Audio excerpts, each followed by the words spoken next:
Pouring already, man. Sorry, I thought you were gonna do the intro. Intro time. This is the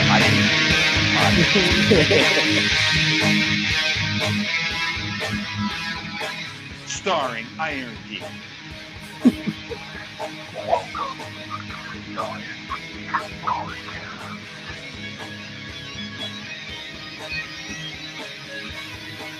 Please be louder.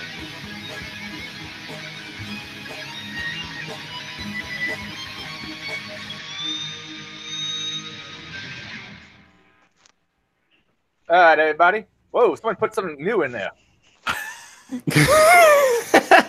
Yeah, I think you need to pump that up a little bit. And Okay. there's some room noise that's happening.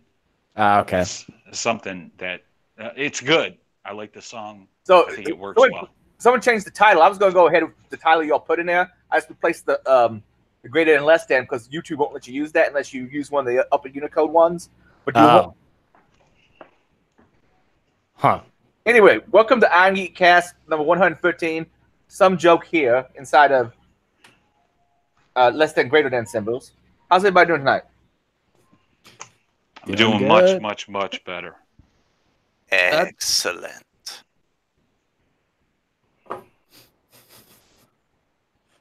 Some could say I'm feeling enhanced. Okay, Megatron. I found a soundboard. Oh, yes. right. I got it. Okay, the elephant in the room. I'm sorry, anybody who's watching. Caprico is currently on a Windows system. Hey, Windows will take over the world. You wish.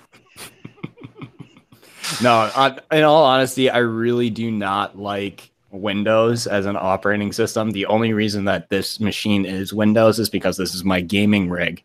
And because it's my gaming rig, I need to have Windows on it. Yeah, likely excuse. Yeah, What for games those you hot, playing? steamy nights. Yeah. Playing Resident Evil. Yes. Hey, because you game, what do you think of some of the new games that are coming out? So my You're supposed to do this in your SJW voice. Oh. No, I'm not doing that. The new Wolfenstein, where wait, what? Really?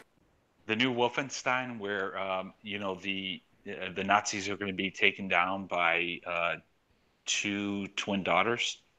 Oh, really? That would be cool. Oh. Dude, you're joking, right? Me? Yes. No, they're the daughters of the dude in the past. Huh. Okay, so there actually is a new Wolfenstein coming out, though. Yes. Oh, yeah. Really? Bethesda. That's a Bethesda title, right? I think so. Yeah, because they bought it years ago. So yeah, it's baby. Nice. Yeah. So so that makes sense. The new Doom looks good. It's even more brutal than the last one. Borderlands 3 got announced. That's been a game that's been in development and we've been wanting for 5 years. So that'll be great. There's over 2 billion guns in it. What? Yeah, I don't know. Okay, so but like the previous ones, there's like 7 manufacturers, and there's a combination of parts of like barrel, stock, grip, and so that combination, those combinations make over 2 billion. I mean, even the previous ones were like 1 billion or more. So yeah. Okay. Right. Yeah. Wow. I don't know. I've given up hope, especially when it comes to EA properties. I mean, they've really been fucking the donkey. So. I think everybody's kind of given up on EA. I look at the gamers subreddit, and they're pretty much done with EA. Yeah, that's what I've been seeing too. I mean, the most disliked post right now was on Reddit was the release that for Battlefront 2 with the loot boxes and needing to have all of that. That's the primary driver too. It's not that the games aren't following a structure that they like, or maybe they're pushing the Windows agenda, women's agenda too much. It's not that. It's just the mechanics itself. Mechanics, and that EA is trying to milk every single dime by loot boxes, by, me and my son bought Star Wars Battlefield. And to get Darth Vader, you had to buy the character. Yeah, that was they fixed that real quick. So here's the thing too, that bad press that came up with it at the beginning, they eventually, granted, and when I say real quick, I mean real quick in EA time, which in EA time means like a year 6 or 2 months. Yeah, I mean, it just seems to be the new normal is go live with a shit game and then fix it after go live. Right? That's the wrong goddamn answer. And make the people spend money in order to make the game successful or whatever. Yeah, and when I you look at Fortnite's a game my son and all of his friends play. There are skins in that game and dances and like blings, backpacks and things you can put in your backpack and all kinds of new stuff, but it costs money. Right. So he has spent $300, almost $400 on skins and all kinds of other stuff. Because holy crap, when you're a 9-year-old and you go to school and you talk to other 9-year-olds about the game, it's all about who has this skin or who this dance. And if you don't have it, they call you a noob. So there's a lot of social pressure on the kids to do it. Now, with those skins and all the extra stuff, is there a way in the game to find that and gain it without paying money? Or you gotta grind. Some you gotta grind, and then other ones you just have to. Well, that's what I'm saying. Like, if you pay money, are you bypassing certain aspects of the game? Like, are they available? That was so the there's question to him. It was, can you earn these? Yeah. And some of them you can. A lot of them, maybe the majority, I don't know who here plays Fortnite, maybe the majority of the stuff you cannot earn. See, well, I definitely have issue with that, though. Well, Jack plays it, I think. Yeah, some like just to get the initial skin, like the initial baseline skin, you can either grind it or you can pay it out. But then there's other cosmetics that go along with it, and that just goes along with just playing with that skin and getting wins. Yeah. And getting kills. I mean, because if you get an enhancement, if the enhancement is available within the game via proper gameplay, you spend all the time, but you can fast track and pay for it, okay. Well, here's the thing too. With Fortnite, it doesn't add to any sort of skill within the game. It doesn't change how the mechanics work. The mechanics along the entire spectrum, it's just cosmetics. So in the so there are a couple of different types of games right now. With a lot of the battle royale and the and a couple more of the free to play games. Like Warframe is a good instance of this, where they are either cosmetics or you can grind for them. In Warframe, that game is just a complete grind fest, and they have it balanced to the point that people will actually grind for stuff rather than buy the actual. They'll grind for specific items that people can pay them in the special currency in. I love this gaming verbiage because, as everybody knows, I'm not a gamer, but grinding is something completely different in, my universe. You can you can play through the game a lot to then get those items. No, it isn't. Grinding has been a thing, either a sexual thing or something where you're doing a lot of work at your job. Or if you're a machinist. Grind. Come on. But if you're a machinist, the daily grind. But what's this about machinists? Dude, I grind at work all the time. I bet you do. Is that how you got your promotion, Ricky? His name is Fred. Yeah, that's how Ricky worked his way up the ladder. He ground that ladder down. Yeah, I did. Sorry about that. You know what? Sometimes, you got to take a gamble on yourself. That's right. Oh, Test yourself and see how far you can go. that's right. Yeah. So the other two versions of that, so you have the games where it's either cosmetic or you can grind for them or grind for parts and whatever. This was like items. This was like Warcraft terminology, right? It Yeah, started yeah, way yeah, back yeah. in Warcraft where you grind for Yeah, you grind dungeon levels. grinds and stuff. Well, Yeah. Warcraft or a lot of other MMOs where you basically repeat the same task over and over and over to build up to next level, Yeah. so you can do, Right. you can obtain some gear or get to the next stat boost or whatever. Right, I exactly. think I played Warcraft for like 2 weeks. I had heard it was like super, super, super addictive.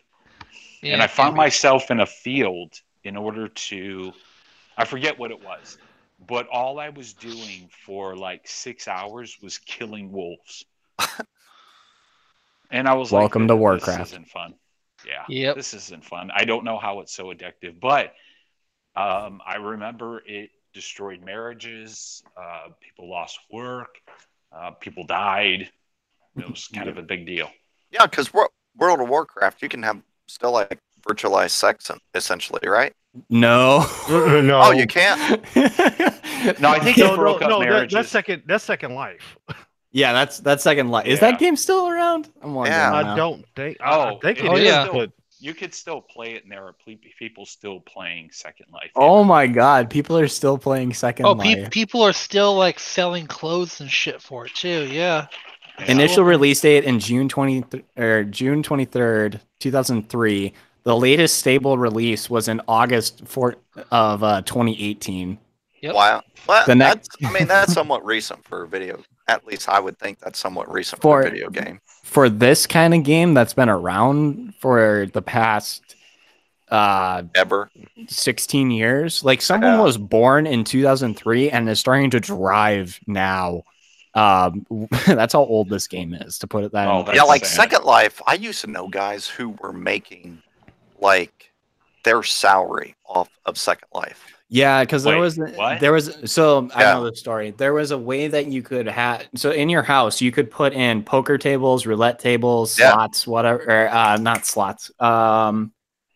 What's the other, like blackjack tables and Yeah, other stuff roulette, like that? stuff like that. Roulette, yeah. Yeah. And you would actually get paid out in real money.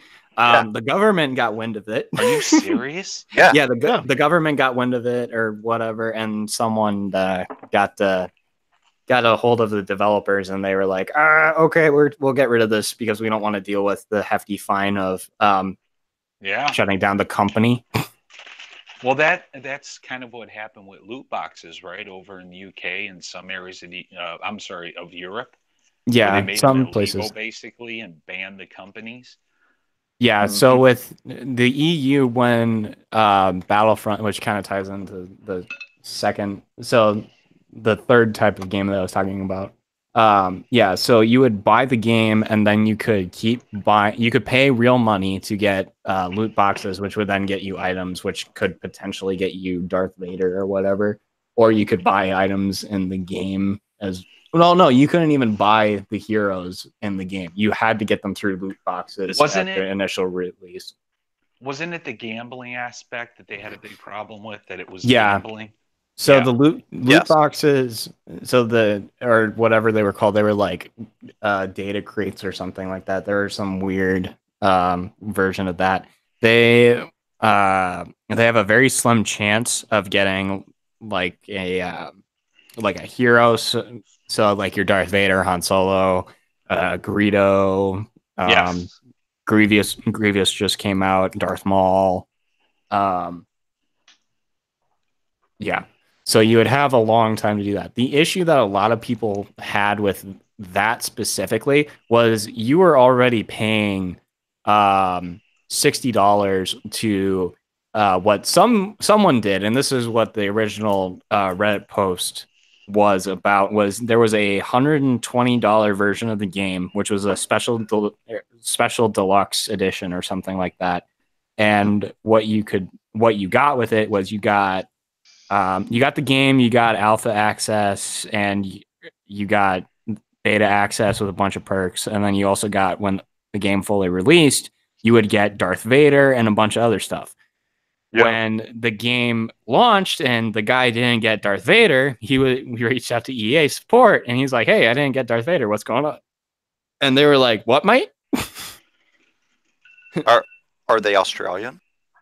Yeah, no. They were like, no. And it's like, well, I paid the deluxe edition. Why did you give them an Australian accent then? Yes, and say mate. Come on. All really? Right. It's a joke. Anyway. You guys get the point. Anyway, they said no, and then everyone, it's like, here's a bunch of things of loot boxes, good luck. And they were like, wait, what? No, I paid $120 for this, saying that this was marketed, saying I would get this. Why the hell am I not getting this? Okay. So that was the big thing. Loot boxes and shit like that. Not too long ago, just a couple of months ago, some of the biggest stars on YouTube were selling gambling boxes to kids. Oh, are you talking about CS:GO Lotto? I don't think it was. I think it was a company. So that bastard and his brother, you know who I'm talking about? Blonde kids. Oh, the Paul brothers. Yeah, the Paul brothers and several Jake and Luke. ones. It was Luke and Jake. Yep. So you go to this website, a sketchy website, and you would pay real money for a $15 box, and that box could have, iPod earbuds. It could have a plastic ring, whatever. And guess what? More often than not, you're going to get it. So they were doing videos on how cool this shit was. Like, they were spending thousands and thousands and thousands of dollars because they were being promoted by these sites. So it was like kids watch these videos, and it was a direct marketing of gambling to children. Oh. It was a big, big deal. I remember, guys like PewDiePie called them out. Guys like Phil DeFranco. Yep, Phil DeFranco called them out. Guys like Rice Gum were part of this. There was a whole bunch of them, and it was like, hey, buy this box and you could get X, Y, and Z. And they were selling it hard. You should look at the video of Jake Paul selling it. I swear to God, that dude's on crack. He's on something. I'm dead serious. That's not a joke. He looks like he's on crack, coke, something. Wow. Yeah, it was serious business because I caught my kid watching one of the tapes. Some of these unboxing and like you pay money and shit like that. And I'm like, dude, you can't watch those anymore. In fact, every video that you watch, any channel, you need to get it approved by your mom or me. Yep. I've already got him locked out of the adult stuff. He's locked out of a lot of stuff, but that is kid video game shit. All kinds of stuff going around, man. I just want a new Command and Conquer and a new Ages of the Empire. Yes. A new Command and Conquer I'd be happy with. I used to actually play that, so like 1,000 years ago. I used to play the hell out of that and Ages of the Empire and StarCraft. Yeah, I was big on StarCraft. Like, 20 getting close to 20 years ago. Until the Koreans joined in. No shit. And I won't go there. But there were other people who they were better and they had a lot better internet connections than we did. Yeah. And I remember trying to do a rush on one. I built up a really good, solid defensive base. Yeah. And I was running to a rush on one of the the players. I didn't realize it was one of these Korean players who was like super good. He waited until I left my base, came into the back wall. He like snuck all of his guys throughout the whole game. He was just sneaking guys up into the behind my base. He knew what I was going to do. Yep. Oh, it was wild. Ah, the good old days. Mm-hmm. Okay. So I prefer land play. So Ricky is doing good. Cappy's doing good. Jack, how was your week? I'm doing better. You're doing better. It's okay. I mean, nothing to complain about. There you go. I did. Never mind. Not going to mention that. That might be personal. So There you go. Darren, how was your week? Oh, not bad. Just planning for the weekend, so it's gonna be fun. Hey, that's like every rock song ever made. Yep. My week, pretty good. Couple firestorms. Breeze through though. Adrian, how was your week? Just waiting for new work to ramp up, and I missed an appointment. I'm not in trouble or anything, but for missing an appointment, I put it in at the wrong time. I get a phone call from the person I was supposed to be on with. I'm like, wait, I got it in at 11:30 today, and she said, no, it's at 9. Crap. Oh, But it's okay. I got it rescheduled. No one seems to be upset. Yeah. I had it in my calendar, but somehow or another, I fat fingered and put it in the wrong freaking time. hey, you got to watch out for these dentists. Dentists just go all over the place. So Yeah. Other than that, though, okay, just get it prepped up. I'm not sure what all concepts. Some I might attend because apparently Nashville's not recording its stuff this year. I may spin down there if I can get a ticket and I can find a place to crash. But next thing up for me is B-Sides Charm as far as recording. Okay. what are we doing about DerbyCon? As far as Going. I know we're going. We're going to do T-shirts. Are we going to bunk up or what's up? We take that offline too. Doesn't really matter. Yeah, I won't have my own room paid for. I can get a double, but usually some people from video crews stay with me. So at least Night Carnage is going to be there, and probably Dave Lauer. So see, it used to be back when we were at the old hotel, I did a suite. Since after the first year, I got a suite every time. So I could have like 5, 6 people staying with me because there'd be a couch, there'd be a lot of floor space, there'd be 2 beds. But now I don't have nearly as much room. I want a little spoon with you. You be the little spoon. I know you're bigger than I am, but you know. I think that'd be called forking. I don't think so. Do we want to do like a gun range event or something? I'm not sure where exactly we'd end up doing it. I know some pay ranges on the Indiana side of the river. Yeah, something like that. That's something I used to have fun doing up at DEF CON. We'd all get together and go out shooting. It was a good time. The closest range that I know of is probably out in Newburgh, out there in that office park area. So we have like 10 of them around my house. So I don't know about anything downtown per se. I just have one in my backyard. I don't have the backyard for that. Those houses back there. I don't think it's I gotta come down and visit you. A big enough bunker or a big enough backstop, you could do it. That'd be like I gotta come down and visit you. Would 30-06 go through a cinder block? I don't know. Probably. Yes. Yeah, it definitely will. Yes. Yep. I've done that. How about Seriously? How about yeah. The single stop? Yeah. Wow. How about 762X39? Yes. Yes. Okay. Even pistol rounds will go through a center block. It offers very little protection. Yeah. I almost picked up a Deagle. Now, I like that. I know. I want to get back to that. If you take the cinder blocks and fill them with sand, it makes them like 10,000 times better than a standard cinder block, though, too. Does it need to be solid or just loose sand? Pack it. You want to pack that. Pack it a little bit, but I mean, as long as you got the sand in there, it's way, way, way more substantial than a standard cinder block. Yep. What do you put it behind? Dirt? Plywood?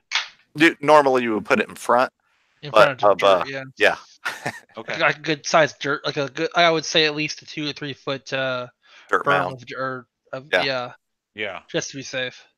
I should take a picture. I've got this hill in the back of my yard. It's like maybe 4 feet. Yeah.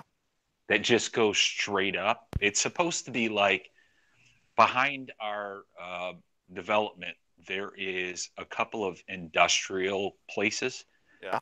So at the back of our yards, they put this like 4-foot hill where your privacy fence goes on top.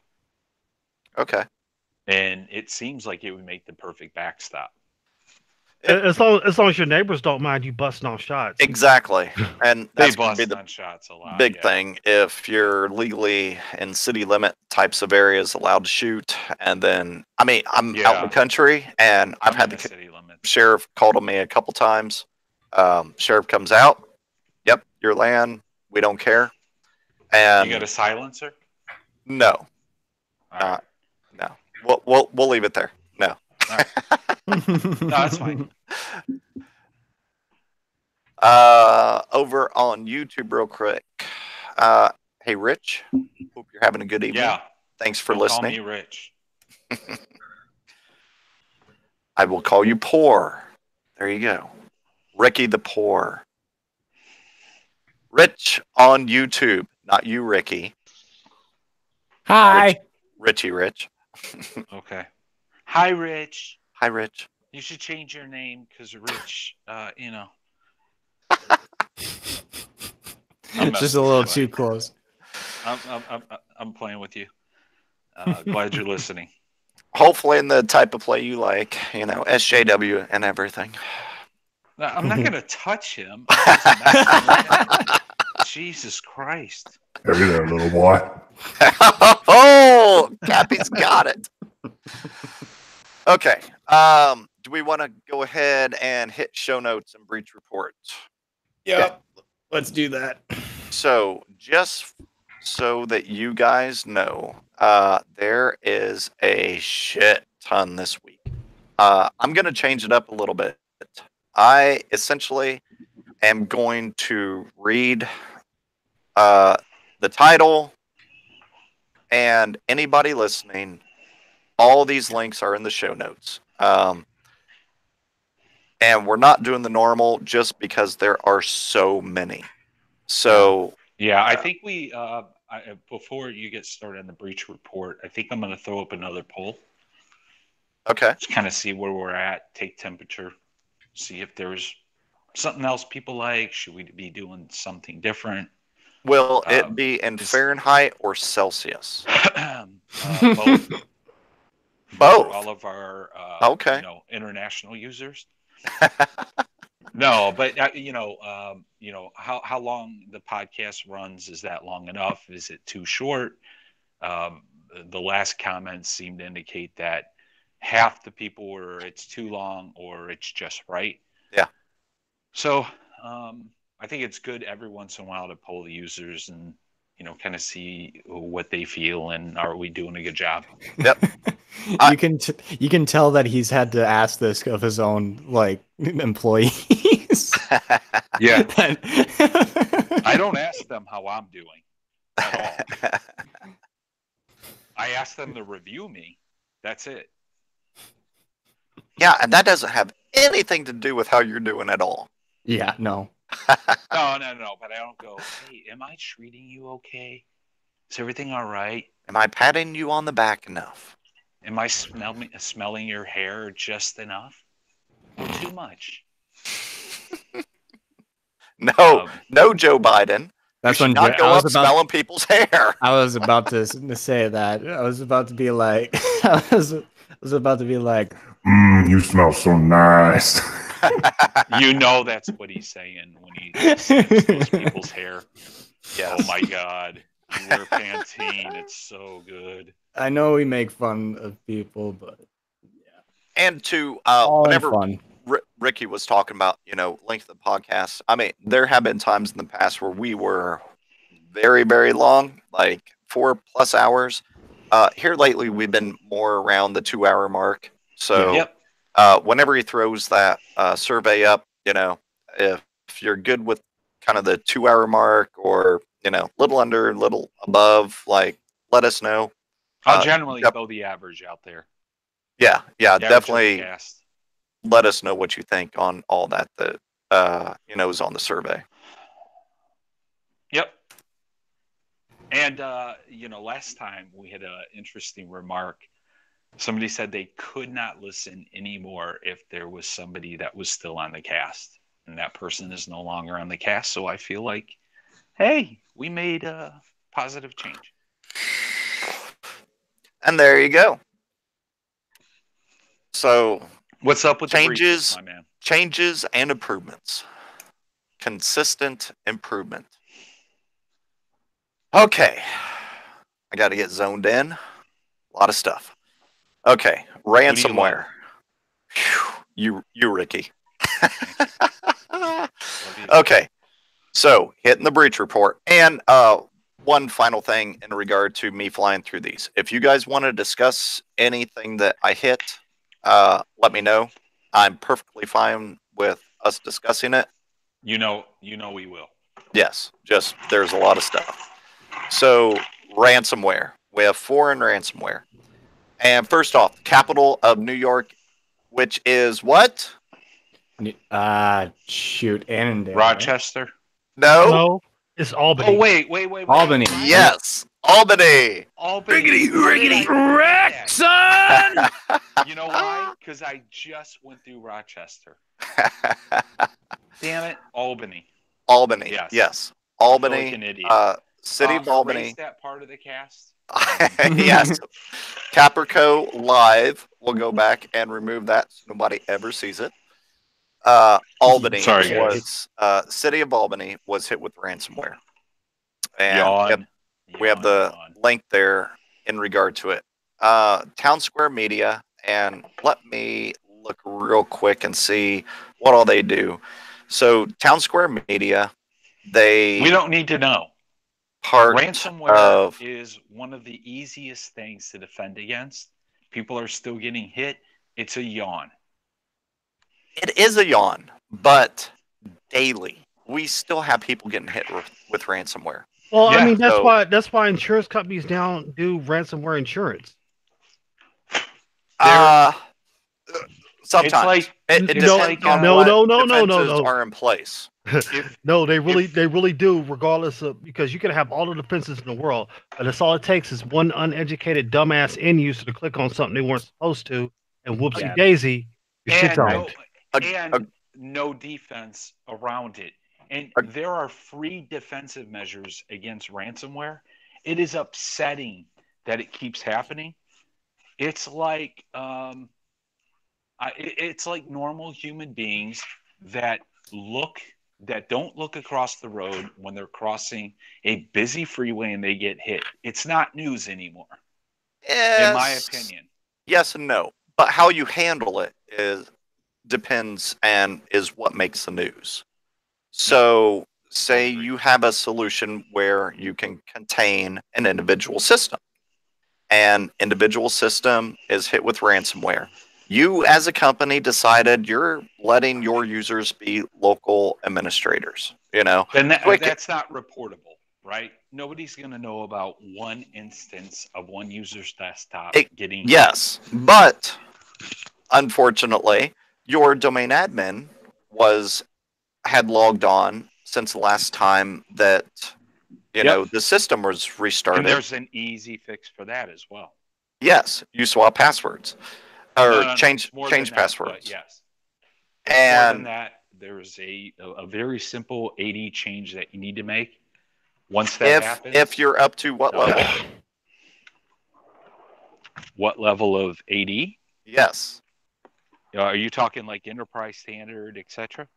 No, you could do it on standard. Yeah, like domain level. So are you still at 2003, or have you moved up to 2008 R2? Have you moved up to 2012? Are you up to 2016? Are we going to argue on defense of people that still have Windows 2003? I'm not going to argue that point, but it still exists. It's a thing. I'm not saying that is good at all, but I'm saying it still exists. Yes. And then you can go back to this being, goddamn, what's the dude's rule? people dying in super freaky, dumb accidents. 1,000 Ways to Die in the West. Or Darwin Awards. Oh yeah, Darwin Awards. Darwin This Awards. is the Darwin Awards of security. Yeah. Yeah, but it's something that we have to talk about because you're both right. It's something that we have to talk about, and it's something that is something that it can be easily defended against. This has been patched. This is out there. It's not necessarily easily defended against. It is intentionally defended against because you got to remember a lot of companies are 20 plus years old, and a lot of these companies have ERP systems that the ERP system no longer has support on. So if the company, the business, did not give funding for advanced, newer ERP systems that now work within 2008, 2008 R2, 2012, 26, that only are still old school, you still have these legacy systems. So you're still going to potentially have that old school DC that's going to impair you from raising the domain level. So at I what will go point along with your point about there are some companies that have not or cannot move beyond Windows 2003. And I'm not saying they cannot. Concede that point. That has been a decision they made not to, because they don't invest the funds to do it. I'm conceding it. The security team, the administration team, what have you. Yeah. There are so many ways to defend against ransomware and ransomware spread. Yes, especially ransomware spread. And that's what I'm saying. It's embarrassing that it still happens. It's a black eye on our community. Yes and no. And they're yawn stories for me because it's like, yes, you could have prevented this. This is stupid. Why are we talking about it? Not on you. I know it has to be discussed, but for me, when I read those stories, I'm like, okay. Some dude just walked across the street in the middle of a busy highway. It's newsworthy, but at the same time, you go, Darwin Awards. Yes, and I agree, but in the same sense, imagine you're getting dropped into a different job title at a different company, or same job title, at a different company. Stop making excuses. I'm not making excuses. I'm just saying there are positions that security individuals enter into where they don't have as much business backing and funding to be able to do this. Until whose fault is that? It's both on the security practitioner that they entered into a company unknowing, or hopefully they didn't know that was the security or the business practice. Can't sell the risk. If you can't sell that at times, risk, that's a problem. If they won't buy the risk, it might be time to get out because now you're dealing with all of the after effects. Well, and here's the other side of the coin there too. That's why companies like the one I work at exists. We're the ones that get contracted out by those guys that be like, hey, we're at that maybe can't sell the risk, or the risk that is being presented isn't being accepted by. Excellent point. Or is just being accepted as risk and be like, oh, this isn't a big deal by C-suite or whatever. I'm just speaking in hypotheticals here, but I have seen that. I'm pushing back for a reason. I'm pushing back because I want people to understand that there's ways around this. There are ransomware prototypes that don't do any damage, but show you how impactful it would be to your organization. Right, and that's why consulting firms exist and are profitable right now as well, because a company like that can go in. The last 4 clients that I've had have all said to me, it's like, cool, you're going to come in and be done in like 15 minutes. Good job. Thank you. Give us the report, make it look good so that I can take it to my boss for ammo and say, hey, these guys were able, like, there was one engagement a while back where we literally just ran a port scan. It just via Nmap. Actually, sorry, via Nessus, and we ended up taking down 30 devices right when that port scan started because they were serial to IP. None of them knew that there were serial to IP, and that if we in turn knocked on the door and said, "Hey, what are you and what does this port do?" That it would freak out and the entire house would fall behind it. And then the device would go down.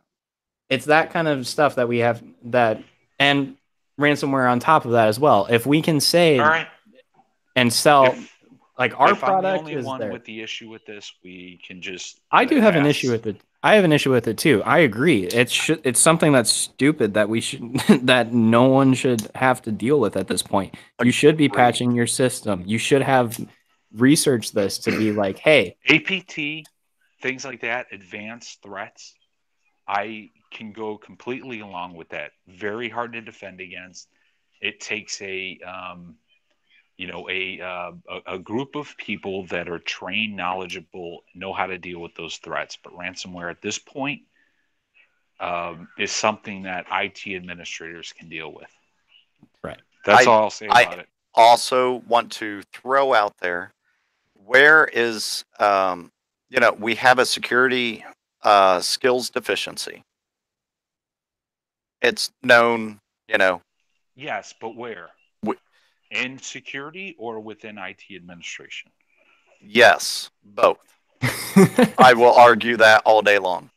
But will you grant that IT administration should only know the basics, right? No.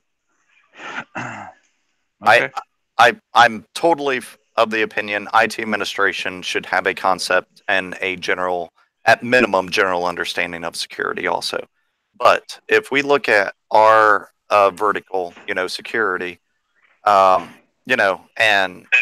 XYZ, yes, and XYZ is saying 2023, we're still going to be down by X amount of security-minded individuals. Where, because I know where the stats coming from, where does we're still going to be down. We are not going to hit a threshold of having security administrators, engineers, to accommodate the need. Where is the need arising? And that is kind of my point with my argument.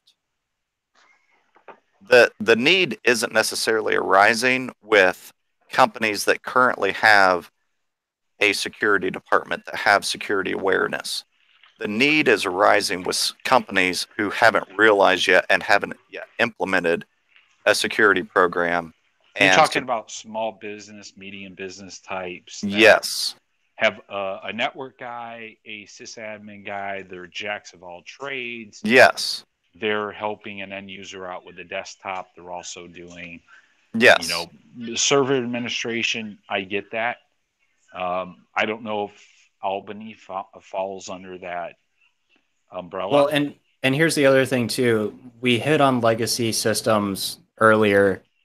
That will fall under there too, because you're going to have some of those administrators and some of even the new guys that are under those older administrators that are going to be like, oh, well, my boss says this is okay, therefore we should be fine.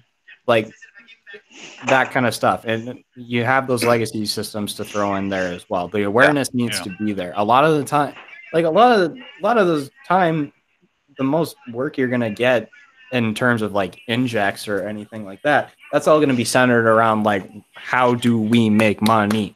That's it. This system needs to be up all day, constantly, 24/7. And we need this up to make money, because that is what a business is for. It's to make money. That is the main thing. That is the focus. Not to make money and also be secure. It's just to make money. No, it's also make money, reduce risk. Security is a risk. Yes, but companies and organizations have to get to that point.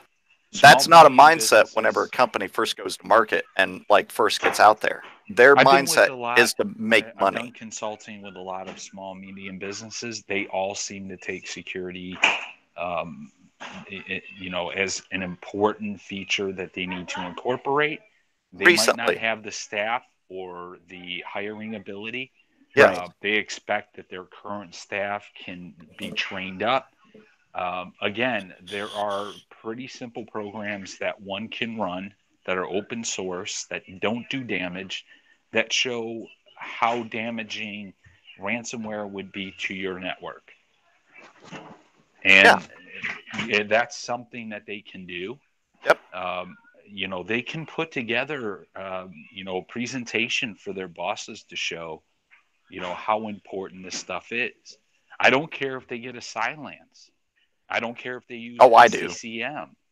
I know. I know. Wholeheartedly against Silence. I like a lot of other companies, but Silence sucks. Me too. I'm with you. I'm just saying, if they decided to go down that route, I would go, okay, better than nothing. Right. They just need to have something in place. There are tools that people use for remote desktop that they can use to tell. I mean, there are simple ways to tell if your endpoint's infected by ransomware. Yeah. Again, I don't want to take over this whole thing. It's just one of those yawn stories for me. Like, we've moved past this. I understand it's taking businesses down. It sucks, but it's like yawn. Yeah. I mean, there is ransomware out there that will self-promote to local admin cred, Yeah. They're getting better and better. Yes, fully encrypted hard drive. Stories, though. Yeah. I mean, it's still a thing. And I honestly am surprised that we have this many ransomware stories because, shit. What's when was the last one? Well, the current one was been a while. Oh no, like just about every week. But we really see crypto mining coming up way more than ransomware, and globally. Recently, because of there was just more profitable. The issue that with the crypto mining that we're talking about was Docker and Run C, which is the Red Hat containerization tool. It had a flaw in how the TCP WebSocket in Docker, it's called the Docker socket. I'm not sure what it's called in Run C, but if that was sitting out open on the externally facing to the internet, someone could come in, exploit that by specially crafted packet to then put their own image onto the device that was running Docker or Run C. And a lot of people were doing it to run Monero crypto mining, which before the story broke, Israel and I were actually hanging out on Hangouts, and we found that beforehand when I was just looking for Docker images that were suspicious. Yeah. And or potentially vulnerable to it. Yeah, you guys were hanging out in Hangouts, and I was not there. Hey, it must have been one of your bingers. Yeah. Okay, so yes, Town Square Media, multiple events. They got hit with ransomware 2 or 3 weeks ago. They got hit with ransomware here within the last week. Check it out. Michigan Medical Practice has actually closed up shop. The ransomware demand was, I think it was like $6,500, and they decided, their data was gone. Apparently, they didn't have any backups, good enough backups, and they have actually closed up shop. And this has led to a lot of individuals who are very mad at them because there were surgeries and whatnot planned, and that surgical information is now gone. Kind of reminds you of whenever they prep a patient for a amputation, they mark the wrong leg type of thing, So there's people with potentially life-threatening illnesses that needed to be addressed, and they've now closed up shop, and there's no record of that previous information. So that is not only affecting data, that is also affecting potentially getting livelihood, potentially lives at this point. Yeah. Arizona The Tea Company. Yeah, the tea guys hit with ransomware this week. Oh, it just gets more fun. That's all for ransomware. yeah. That's it for ransomware. At least that I threw in here for tonight. Toyota suffers their second breach within a matter of weeks. Planet Hollywood, not Hollywood, Buca de Beppo, and they actually had one other one that was a funky name. What was that? Yeah, there's a couple. Earl of Sandwich. Yeah, I've never even heard of that one. I haven't either, but I've heard of Buca de. Yeah, they're a restaurant, right? Yeah. I've heard of Buca de Beppo. What's interesting with this is it's Buca got hit too. Buca got hit. Planet Hollywood credit card data.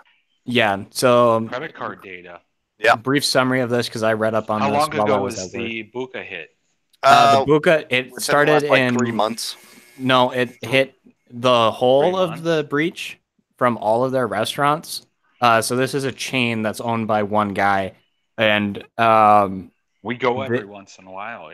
Yeah. So from May of last year, so May 4th. Oh, did it go back that far? Yeah, May 4th of 2018 to March 27th or something like that. Somewhere in the 20s there. It was like within the last couple of weeks, they just figured it out and contained it.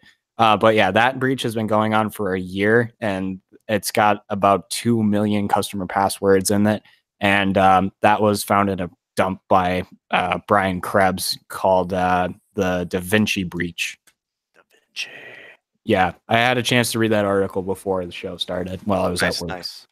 Research time. There you go. Next up, personal data of 34,000 marijuana patients. Data has been compromised.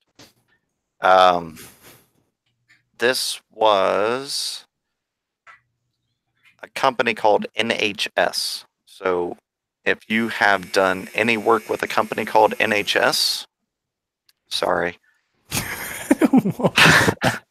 What was that?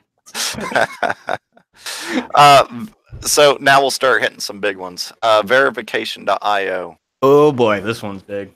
Yeah, this one is large. This is 800 million up to potentially 2 billion records compromised, including email addresses, and in some cases, I think they were saying password information, but it's personal identifiable information. So name up to address, telephone number. Maybe it wasn't actually password. Let me verify. Yeah, not passwords though. But they are essentially, they essentially gather just a shit ton of information about you from different sources and log all that information into accessible databases. Apparently publicly accessible, but yes, they were breached. Now, yeah. Initially, I think they were saying like half a billion, and as people have started looking into this and firms have gotten their hands on it, the number keeps going up. So I think right now they're about 800 million, but they're saying it could be up to 2 billion. And these aren't, so these are records. They aren't cards. Records. Yeah, no. Rat turds. No. That's what happened in your mousetrap last night. Yes. Double. Thank you. Yeah, that was 2 mice and 1. It was amazing. Yeah, that was funny. Shoot, what was I going to say? So 2 million records. So 800 million records. Up to 2 billion. Yeah, 800 million records. Up to 2 billion. But are those unique? That's my next question. Yeah, and honestly, a company. See if we knew. Yeah, like we don't know, but a company like that, they are going to be, because that's their business, right? Selling that data. And so a company like that, they are going to be going through and scavenging that down, and it's most likely unique. Okay, then that's a little insane. And Yeah. that would probably, if that's the case, that will be the largest breach in history at that point. 2 Could billion be. records. I have to drop off for 1 minute. All right, I'll be right back. I'll keep running through each of these, but I did want to pose one hypothetical. This is a big deal because if anyone gets their hands on that, think of how many phishing opportunities that you have with that. Out of 800 million to 2 billion people, someone's going to give you their password to something. We talking health records, right? Verifications.io is not a health thing. Yeah, it is right. it is a like verification.io. I'm pretty sure that is. I just melded NHS with verification.io. Yeah. Verification. See what they do since we got a minute here. Verifications.io. There we go. Here's something bad. They're so I can't find their site because everyone is talking about the breach, and their SEO they're on the bottom of the page.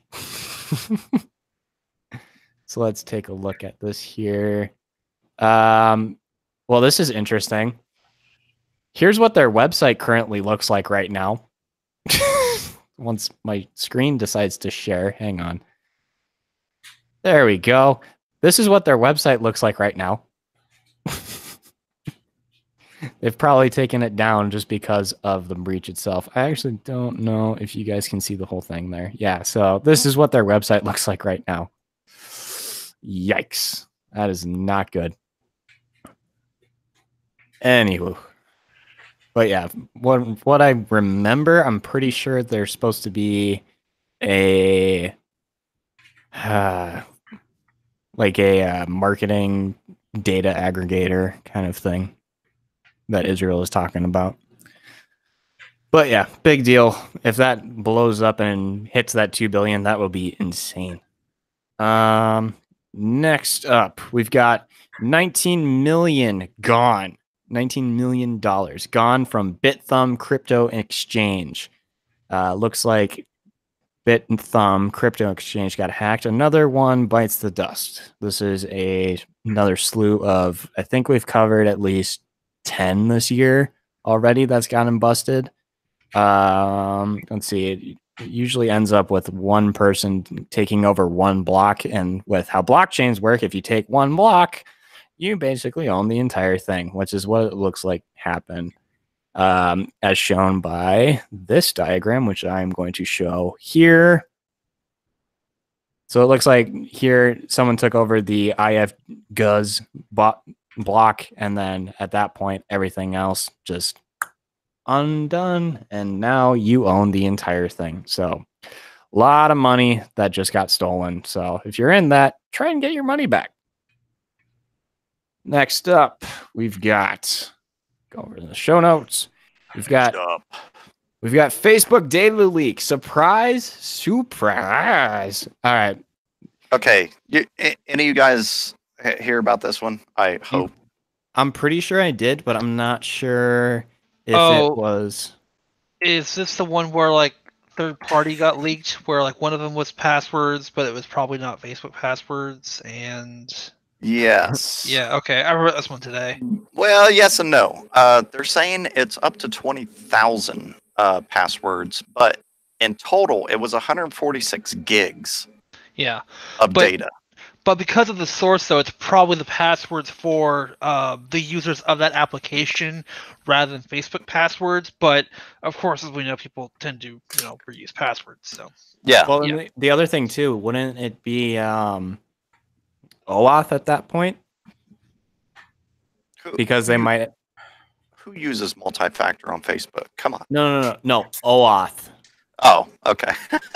Not two-factor. OAuth. OAuth being like log in with Facebook, which might also Yeah, store and their that password. is another thing. If you guys are allowing applications to authenticate and utilize your Facebook creds, for the third-party application login, just freaking stop that. There's settings within Facebook to disable that completely. Also, two-factor everything. Yeah, and two-factor it. But I mean, we've talked about this in the past. And I mean, that's one. I still use Facebook. A lot of people I know still use Facebook, even though they have issues. You can lock down your stuff where it's not all that bad. But yeah, there's a lot of applications that will leverage Facebook, and I can't guarantee the security of those applications.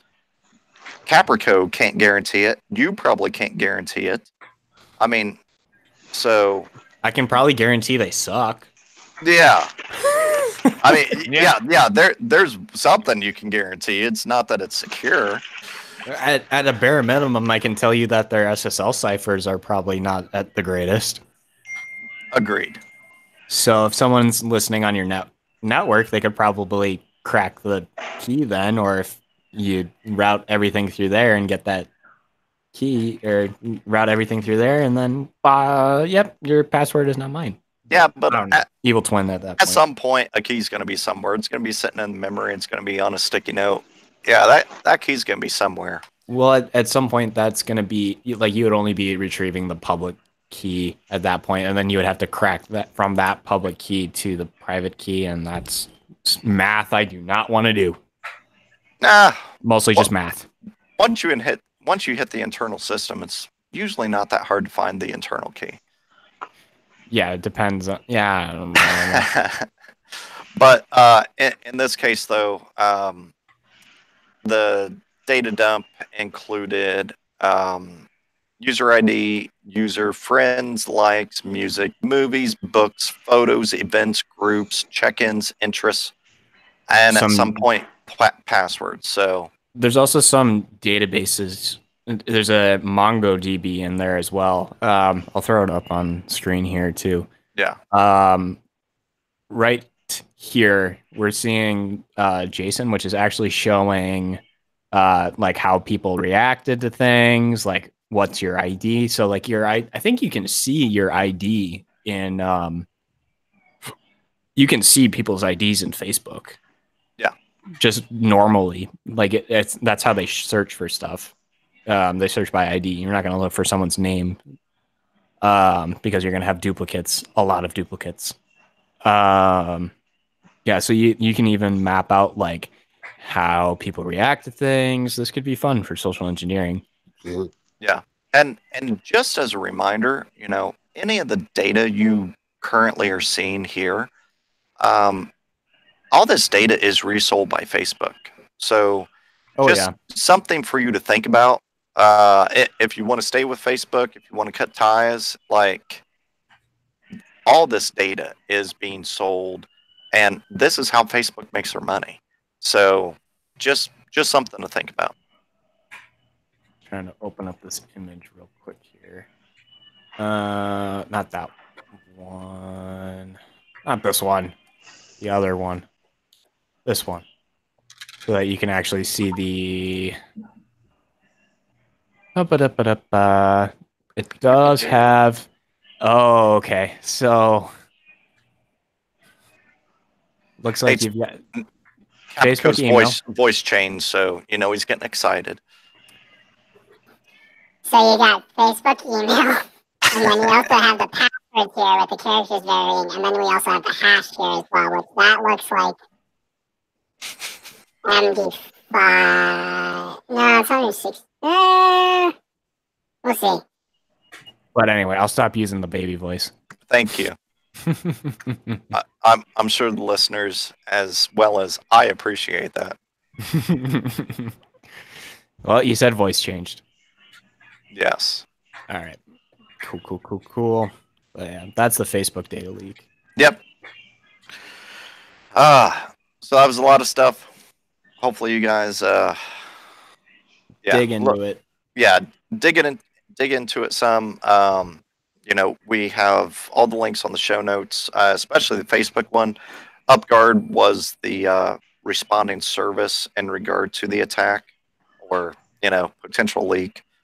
So check out that UpGuard one definitely, because it gives more information than like the CNNs and some of the others that I saw. And next up, we have the okay, fine, CNNs and Foxes. There, are you happy? Vulnerabilities of the week. All right. So there's a good roundup right now. I'm not going to go through each of these of the top vulnerabilities from March of last month. God, I can't talk. It's been a long day. So go take a look at all of those. Nice.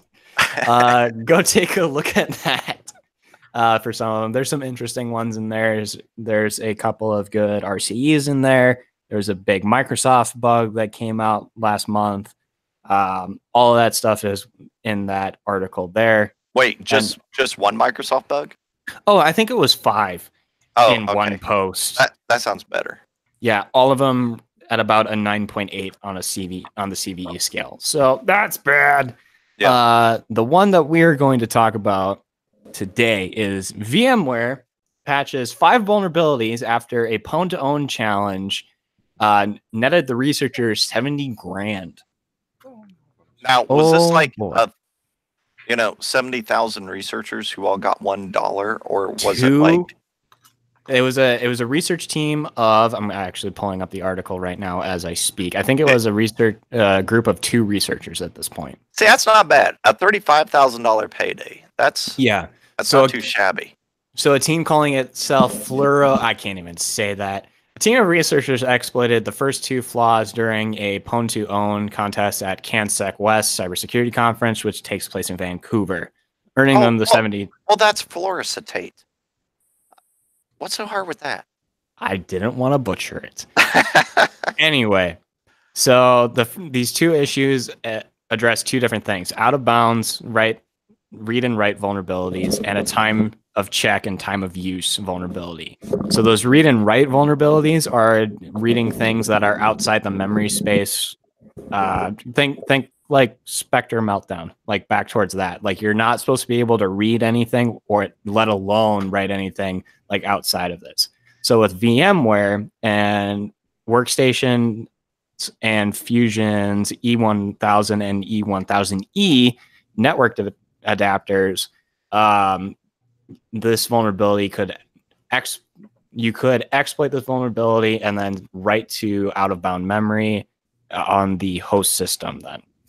And also some time to check thing. I have to look in a little bit more on that, but from what I think that is time of check and time of use would be, you would be exploiting when it's actually in memory, and then it would stay in memory when it shouldn't be. And then you could read stuff from the host OS that is not supposed to be read by the guest OS inside of a VMware VM.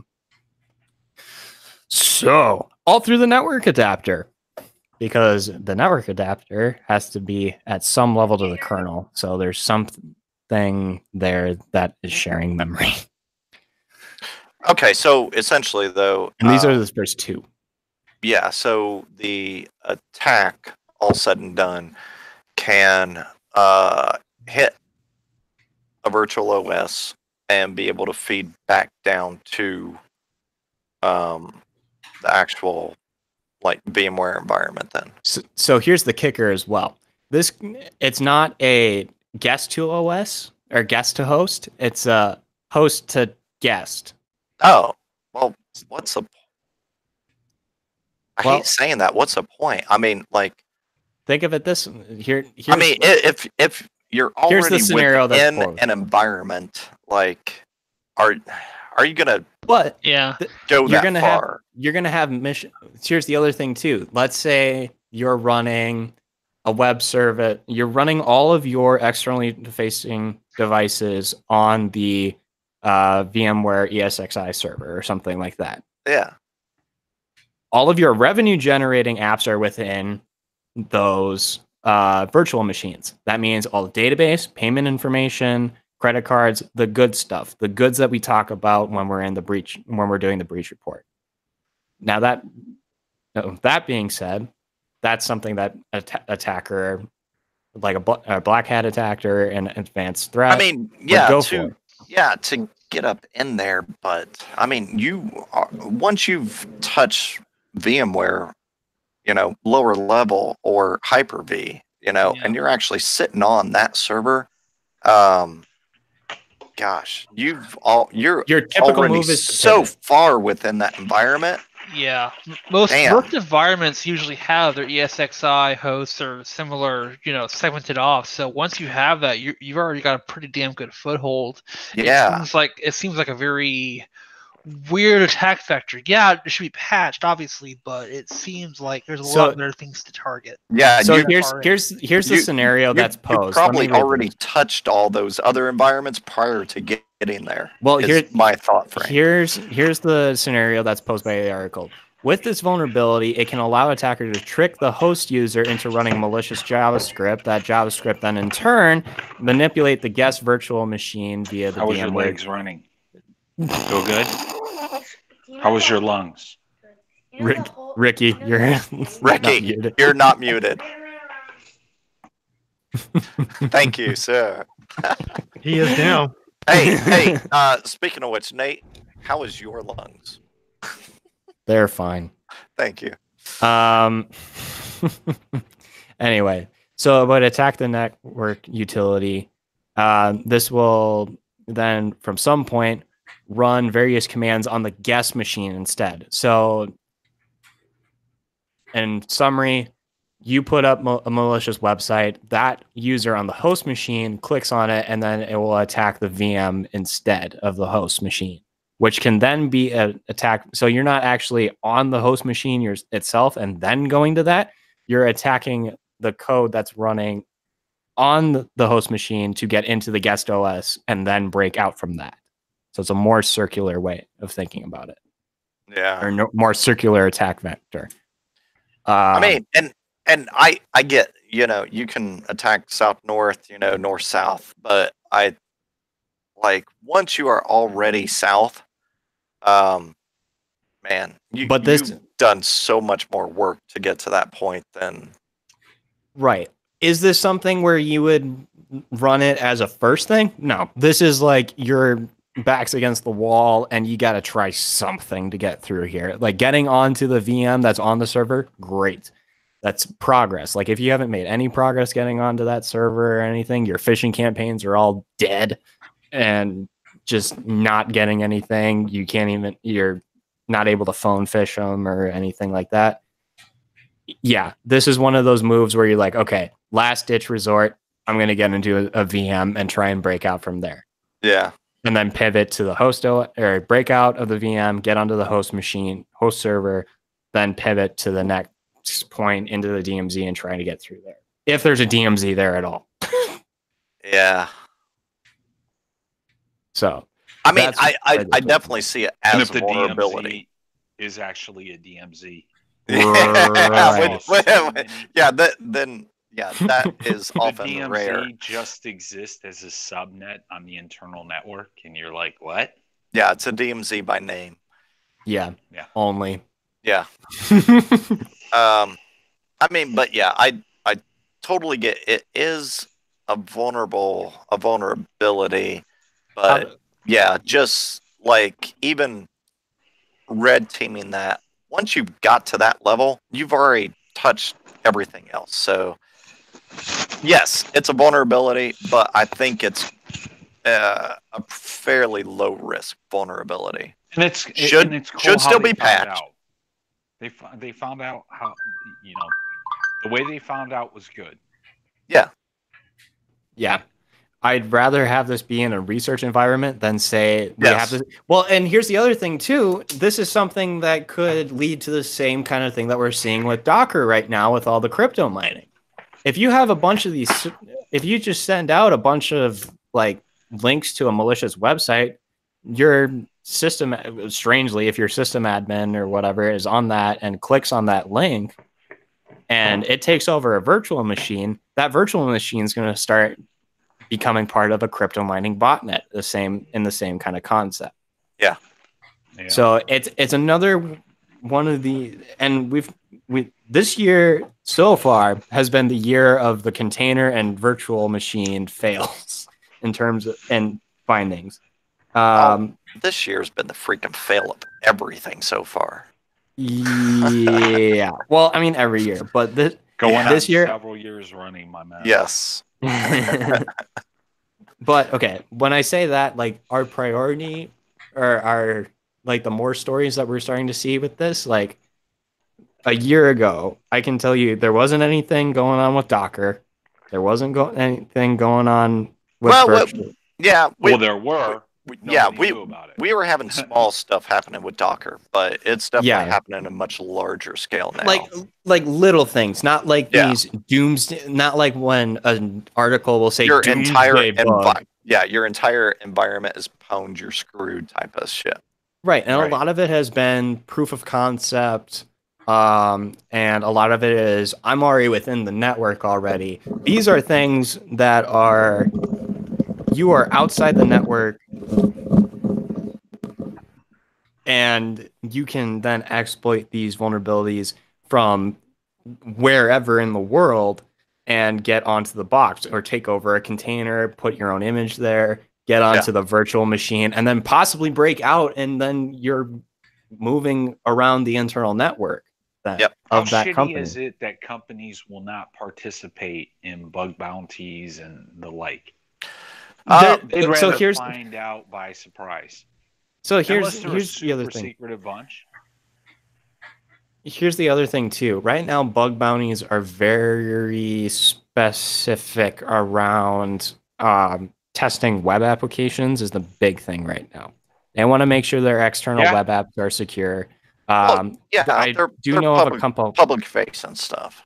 So I think Bug Crowd team. 4 or 5 years ago. It was hella fun. I mean, hell has dropped off, but to me, it was hella fun. It was a great time. I learned so much. We were able to do so much. Right. We didn't get anything like $70,000 for one pop, but we got, we earned some money. It was nice. Yeah. So stuff like that. I do know of, it's either one of them, HackerOne or Bug Crowd. One of them is working on a program to send an internal box into your network and then have security researchers, and I'm air quoting that, to go in and start attacking things on the internal network and try and move around there. And we work for HackerOne. It is a shitload of black hats. Oh yeah. To be fair, there are some white hats on there, obviously, but the vast majority of them are black hat.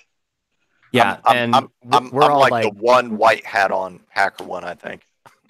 I'm still on there, but I would be. Oh, come on, you're questionable. You're more gray. Hat. Yes, gray I'm in that same boat, but we'll see. I mean, but that is cool though. I do like that idea that they're now like talking about getting the because that's what we security red teaming side do. We throw the black box into an environment that we can access externally and then be able to work and leverage off of that. So here's the problem with it though. Say the problem. How many, like you guys just said, there's a lot of black hats on. What's to stop a black hat or a state nation actor from going in, making a HackerOne account, going onto one of these boxes, and then just wrecking things and stealing data, going out of scope, out of scope. Lawsuits. Because whenever you sign up with state. I don't think a nation state easily is going to get onto HackerOne. No. No. Because I had to submit all kinds of shit whenever I got accepted on there. They are not going to be part of a legitimate company that's doing things that are supposed to be reputable. Now, you might have some black hats on there for sure. But is the possibility? Disruption is not something they often do. Yeah. They're looking for real research as well. They're looking to document. The things that they do will be released before they've notified the company appropriately. Yep. Right. Those are the things that they do. Right. So you're going to see stuff like that too. I've not seen them go and just go complete havoc on a website or a web app or whatever. Plus we've had shit. What are all of them? Air Force, Navy, I think, .gov. But like we've had quite a few military like sign up with HackerOne that we've gone against. Like Ricky, do you remember what some of the other ones are? In terms of like military, in regard to HackerOne. There's all of those for sure. We've had a lot of those, and based upon even having military grade, and it's still external websites. Like we're not talking internal stuff, but it's still external, sometimes and we haven't seen. Sometimes, yeah. I don't know why you put lock, stock, and barrel into something called military grade. I mean, it's I'm saying they are military. Yeah. And that's all he's saying. If we were to have, China, Russia, Iran, blah blah blah, trying to sit within HackerOne, we probably would have seen a lot more occurring whenever they were touching the government sites than what we did. Now, they're not looking at places like the Marines or the Air Force or those sites. China would not be interested. Well, they might be interested, but they're going to be more interested in the CIA, the FBI, and things like that. Yeah. Not their external websites, but their internal networks, and guaranteed they're already in them. Yeah. And that could be something that they do. That it's kind of like levels within HackerOne that they're able to do such and such, and you kind of have to qualify throughout the levels. We'll see,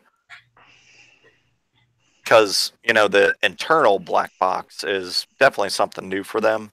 Because at least everything I've been on has been external, so maybe they have some type of extended qualifier for the internal assessment. Yeah, maybe. Hey, we should form something up. I mean, I know other people who have. Why not? Yeah. Now we've got 2 red teamers on this squad. Yeah, like full-time red teamers. Hi. Me and Cappy. I'm a pen tester. I'm not red team. I'm loud and proud. Me and Cappy can handle the majority of it. You guys handle recon. I just wanted to say something. I'll handle all the automated. Yeah. I got fine. A lot of automated.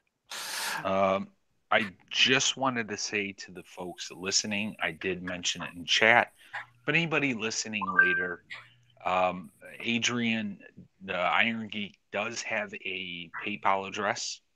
An extra $1 or $2 here and there will help him keep producing this cast. Will also help him be available at upcoming cons, things that we can't go to, and we all appreciate him for. That's right. So if you have $1 or $2 to donate to PayPal, his address is irongeek@irongeek.com. And I promise not to use it on hookers and blow. What's that? And I promise not to use it on hookers and blow. Riggedy wreck, son! I just wanted to say that because he won't ask for himself. That's right. So I just wanted to throw that out there. And to No Beard. Yeah, no. Me Waves 2. Yeah. Now there are so many conferences that I can't get to, and I rely on those videos. Oh yeah. And I know he's got to go through and get a bunch of new equipment. I know he's got to make some changes there. Equipment costs a ton of money. Well, luckily I'm good on equipment for a bit, so I'm not going to stay too much for that because DerbyCon did me a refurbish just this previous year. Though since DerbyCon is ending, I may hit some people up in like 3 years. Okay, you still need travel. You still need a bunch of stuff. I know you won't ask for it. I figured I would throw it out there. Thank you. That's right. Okay, next up, we have Chinese woman arrested at Mar-a-Lago. Oh, this is great. Oh, crap, I forgot to play it. Riggedy. Nope.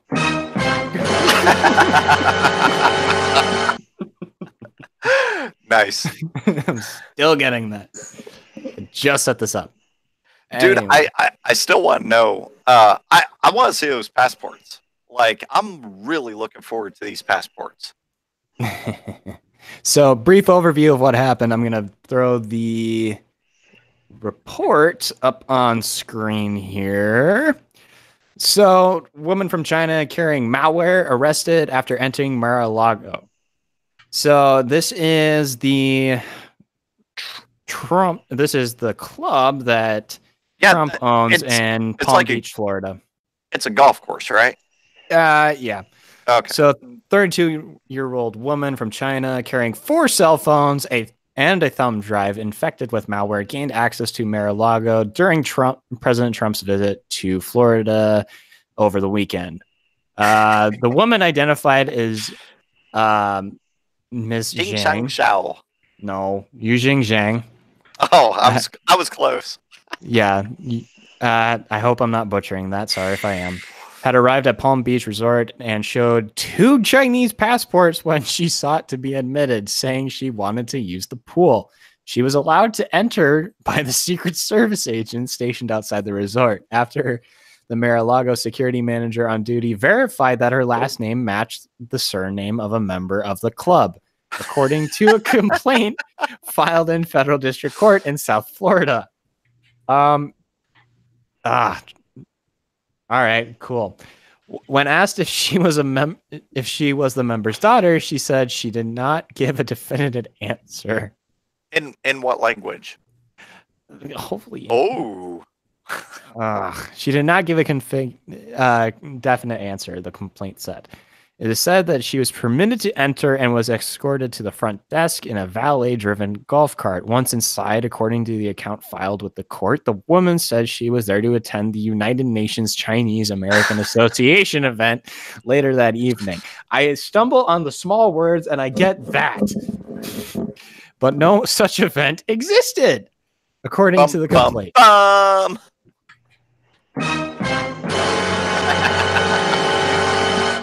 Hey, all right, so I'm really liking the soundboard. So the club reception, just if you can do it on cue. Yeah. So the club receptionist alerted the security service, the Secret Service, though she had initially said that she had come to use the pool. She was not carrying a swimsuit. Hey. Are we against nudist and naturalist? I mean, come on, we're Irongeek. Oh, riggedy wreck, son! Dave Forbes, thank you much for the donation. I just got to say thank you. I don't have a Mario Kaching sound pack. I thought about grabbing that one. Adrian shares 1/2 of all donations with me, so appreciate that. I'm lying. He does. And 1/1 millionth with me. It's awesome. That's about how much I make on Spotify streams with my music right now. On Sundays. Not okay. Anyway, Off very shortly. Miss Zhang then told the agent who questioned her that Hold on. she was there for the United Nations friendship event. The plot thickens. Anne had arrived early to see the pool and take photos. She showed the agent an invitation to the supposed event, but it was in Chinese and no one present could read it. At that point, Secret Service agent then escorted her off the property. The agent continued to question her, and when the agent suggested that she had unlawfully gained access to the club, she became verbally aggressive. All right, I'm playing this out way too much. Yeah. And subsequently was detained, and from there, she was taken to the Secret Service office in West Palm Beach. Now, the reason we're talking about this is because we don't know a whole lot about this. Yeah, I mean, honestly, a lot has not been publicly disclosed. I'm curious, like, there's more. Okay. So the reason why I put this on here is because this is all sorts of physical security fails. Yes. Well, I mean, granted, she was under positive control from the time that she was first encountered by the Secret Service, all the way up to the front desk. Now, to me, the whole thing just seems like a failed. It seems like a failed pen test. Yes. To me, a failed physical security pen test. So, like, if I go up to, there's a country club here in Columbus, Ohio, called Scioto Country Club. If I go up there and I say or print a ID that shows that my last name is Nicholas and my grandpa is Jack. Hey, guess who was one of the founding individuals of the country club? Jack Nicholas. Ta-da! It's like, holy crap. And I say I want to swim. Yeah, I don't have a bathing suit. Dun dun dun. Or I want to play tennis and I don't have a tennis racket with me. Like, really? Come on, you're the freaking Secret Service. So yeah, that at this point, if this was an actual pen test, this is what the report would say. Riggedy wreck, son! It would say fail. Yeah, because one got through, bypass security guard, social engineered the security guard to then verify for other guards there that she was supposed to be there, got into a valet. It's only when she started getting to the point of using the fake things and probably needed to just drop off. Like at that point, my thought process was when she got to the front desk to say, oh, I need to use the restroom real quick and try and get to the restroom unattended. Once you get to the restroom unattended, then it's a full, I'm going like wherever. Yeah, because but in the same sense, I would have said something like, okay, well, so they let me in, you know, because I said I want to swim. So where's the locker room? You know, I'm a lady, I'm a man, whatever. I need to go change into my swimsuit. Like, that's where I would have gone. Right. Like, it wasn't just a fail on the Secret Service side. Yeah, you know? No, big time. Like, she was in, and if she would have played her cards correctly, she would have been fully in. I mean, granted, it's what's a club name? Key Largo, Mar-a-Lago. Mar-a-Lago, but like, I mean, if she would have just gone on with her story, like she would have had, and I don't know what access or what credentials would have been there. Was Trump actually holding something there? No, so he wasn't. Like, he was out golfing. Yeah, okay. Even from intent, a like straight up 100%, I'm trying to interact with you. I'm, you know, if she had a bomb strapped to her chest, whatever, you know, like that potential was there. So it was a fail on both sides. So the intent, from what it looks like, from what she was carrying, which was four cell phones and a thumb drive infected with malware. Yeah, if it was malware on a USB, like that, that's not one. easy. Go ahead, Jack. I mean, I looked at it as, like I said, I looked at it as a physical security fail. I mean, she could have easily like accidentally dropped that thumb drive or seated that front area with the couple of thumb drives, just one strong here, one strong there, Yeah, and yeah. then of course curiosity was going to get somebody, and somebody's going to plug it in, and you got access to their network. Yeah. I mean, I from her side, what access do you have? I mean, you may have physical access to the president potentially. Like that's the best you're going to get from a information perspective. On their systems, it's a effing golf course. That may have some tennis courts. Like No, it's a full-time fucking resort. It's got rooms. I mean, it's a resort, but I mean, like, that gives you access to member list, who comes and who goes, who's got reservations.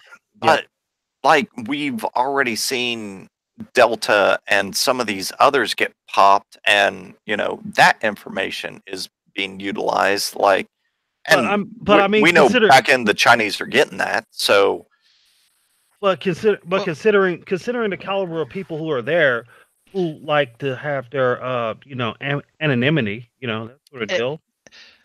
Not just the caliber of people there. It's basically presidential property right now, considering the president's there. So that's kind of a ripe target for a nation-state attacker. Well, and that's what I'm talking about. The president's there. He owns the property, but yeah, what could you actually get whenever you are there? I mean, is there an expectation that he is unsecurely, in a non-encrypted channel, like accessing sensitive data? Well, that's a possibility, or she could be looking to get access to like Secret Service computer or something like that, and get access to that way. If you've got a thumb drive with malware, it seems like the most obvious target in my mind. I mean, here's the other thing too.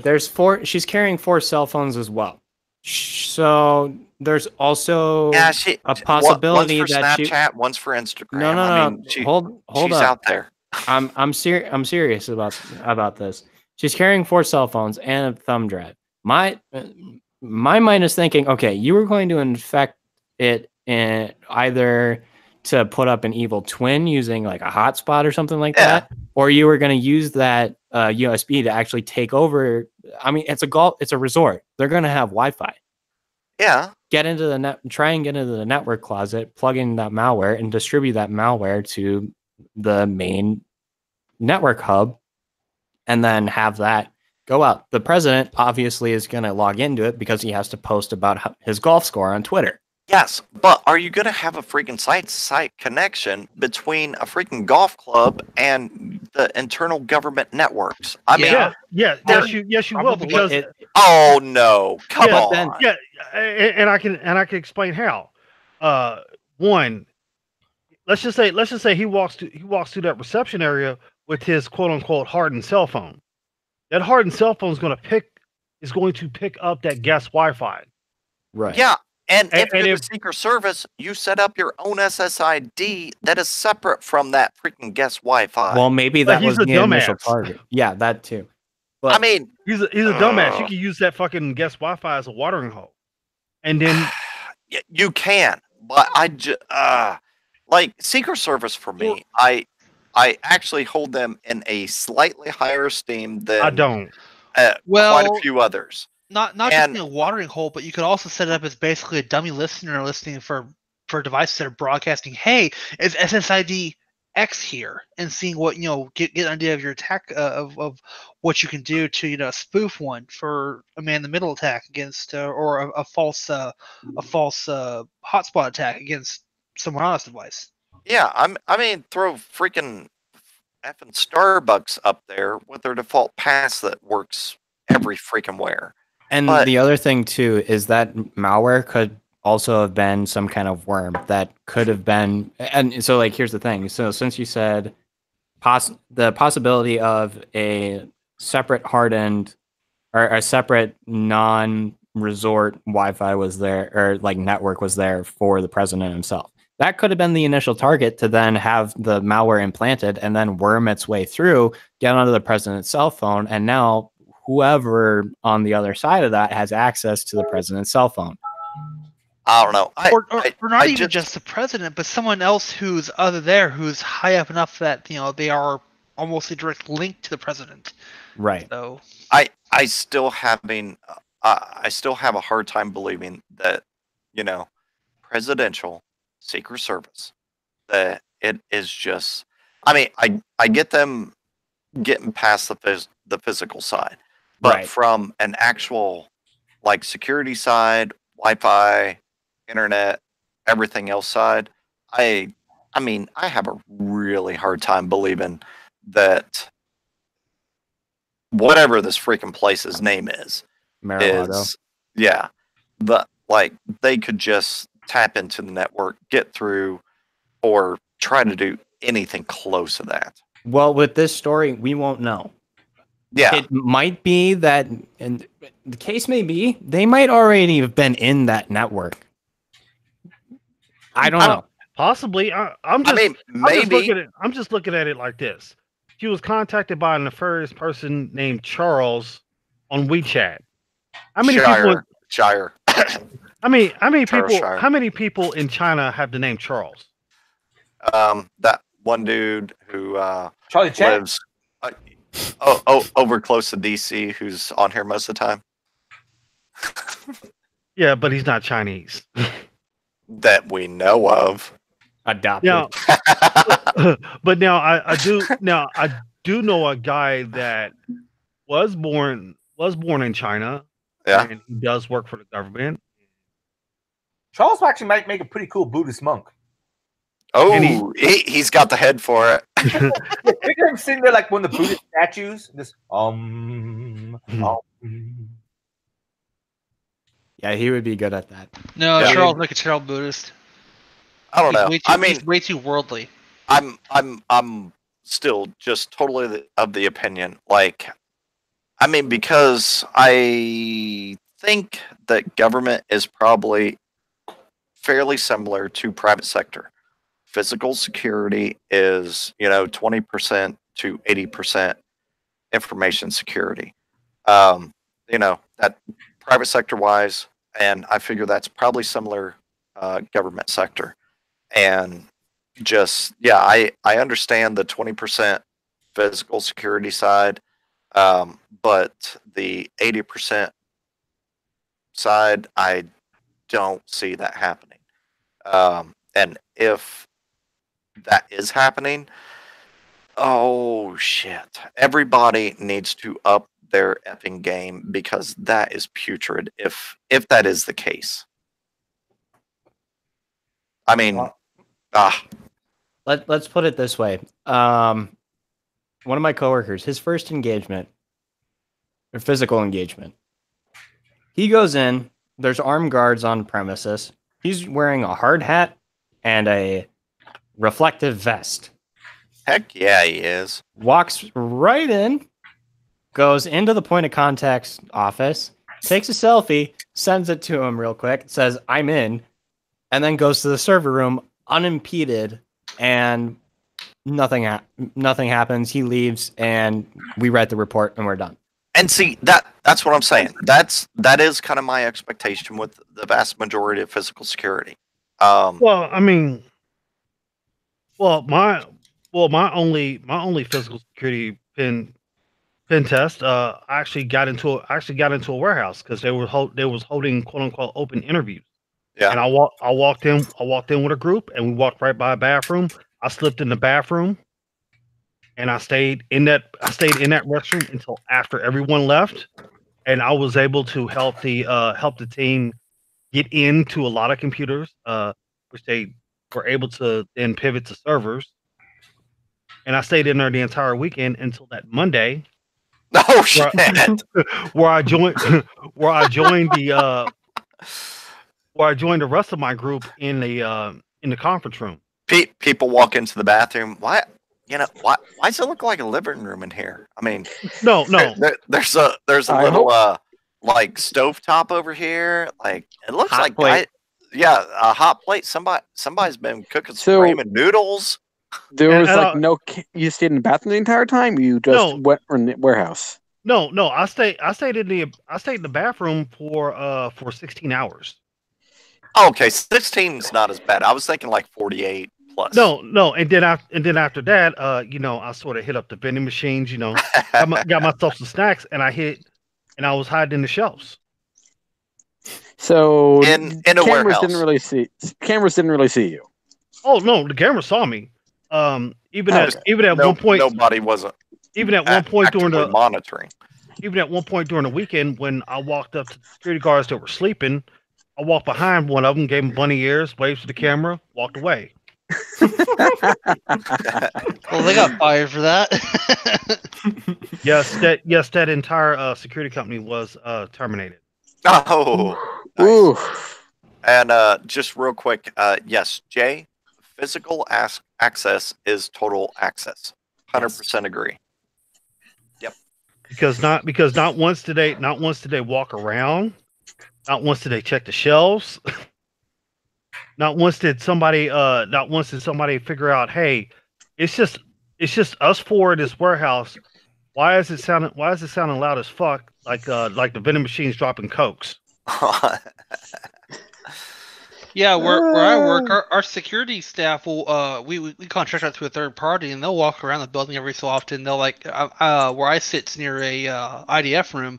They'll open the IDF room, look inside, see if anyone's in there. Looks out of place, and yeah, they do it at least twice during while I'm there, and I'm sure they do it after hours too. Oh, dude, do you have metal detectors on site? No.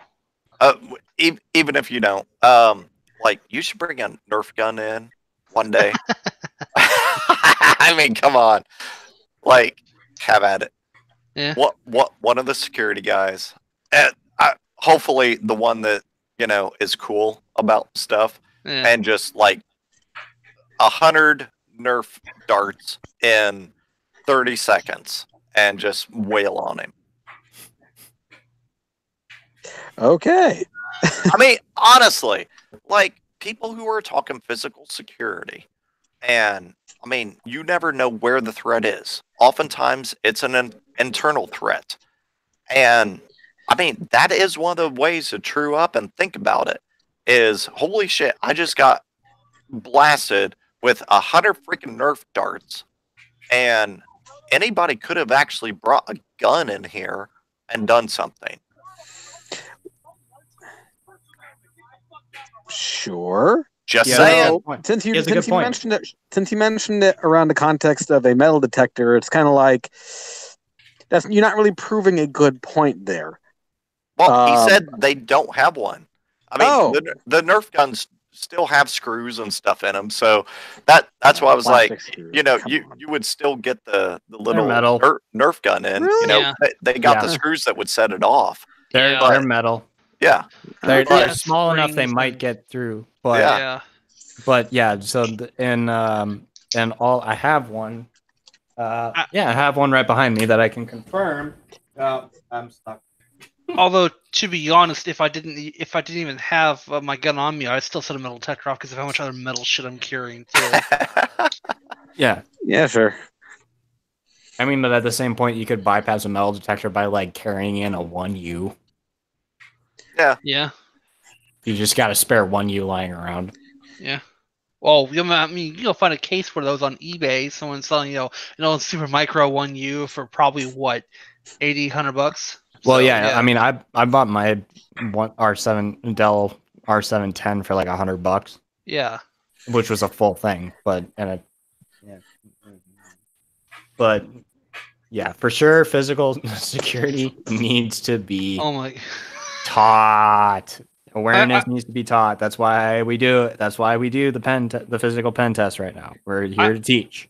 I just think of all the movies remember the 80s where someone will sneak a gun in some way, they'll sneak in there's the iconic bunch of roses from Terminator, pulls the mayor's leg out of that. I just see it now, a bunch of quote IT people getting past security metal detector carrying servers, and then they get past security, pop it open, and pull fucking machine guns out. I'm like, oh shit! I just see that being a bad movie. Pull Once Upon a Time in Mexico or Desperado Oh, out of the guitar case. Yeah. Yep. Yeah. It's one of my favorite movies. No, that didn't work for Wyclef John. Anyway, yeah, but I mean, if you wanted to pull in, I mean, at any point too, my first engagement, I just walked right in. I walked right past the security guard. He said, "Nice to meet you." And most of the time, you can do that. Yeah, he said, "Nice to meet you," and I'm like, "What?" Yeah, and anybody, if you are, if you're not doing bad stuff, and we're not obviously talking about that, but if you are doing a pen test engagement, one of the easiest things to do, if you don't know, hang out with the smokers. Yep. Smokers come in and go out, and they do it on a very timely basis. So you can probably time it to every 2 hour, every 2 hours or so. Yeah, because that by law is when you are supposed to take a break. So at a lot of places, they get a 15-minute break. Yeah, well, go out. Not even by law. You can just like constantly scan because there's always gonna be groups of people going out there to smoke. I mean, they're not all gonna flutter out at once. Exactly, at the exact same time. Accounting's gonna go out at one time. IT's gonna go out at one time. All these different departments are gonna go out at one time. And perfect time to scan badges, a constant flux of people going out. And you go out, go from your vehicle, go smoke with the smokers, or vape. Most smokers accept vapors now. It's amazing. So, ta-da. And you talk to them, in, I just got hired on. I'm help desk, first couple days on the job. And all of a sudden, you get to tailgate in. Everybody's happy. You're happy. And you're straight in the environment. You just bypass all security that they have. And then you run into the bathroom and sit in there for the next 6 hours. If you do that, what you should do is look at their job portal and see what jobs are being posted. That way you could actually be like, oh yeah, I'm your new lead ERP person, because that way you can go, oh yeah, we're looking for one of those. Or if you say, hey, I'm the help desk, like, oh, we need more help people. Really? Find a spot that actually fits, that you can like fit into. Because for me, I can't go for any lead positions because I'm bearded. 12. I'm 12. You're 12 and bearded. Know something about it, so if someone goes, hey, oh, you know about this? Yeah, it's called this, and you can talk. A good way to work your way into that position is park your car somewhere near the smoking area and just drop your window just a crack. Lower your seat down so nobody notices you, and just listen to the conversations that the smokers are having, and people walking out of the organization are having.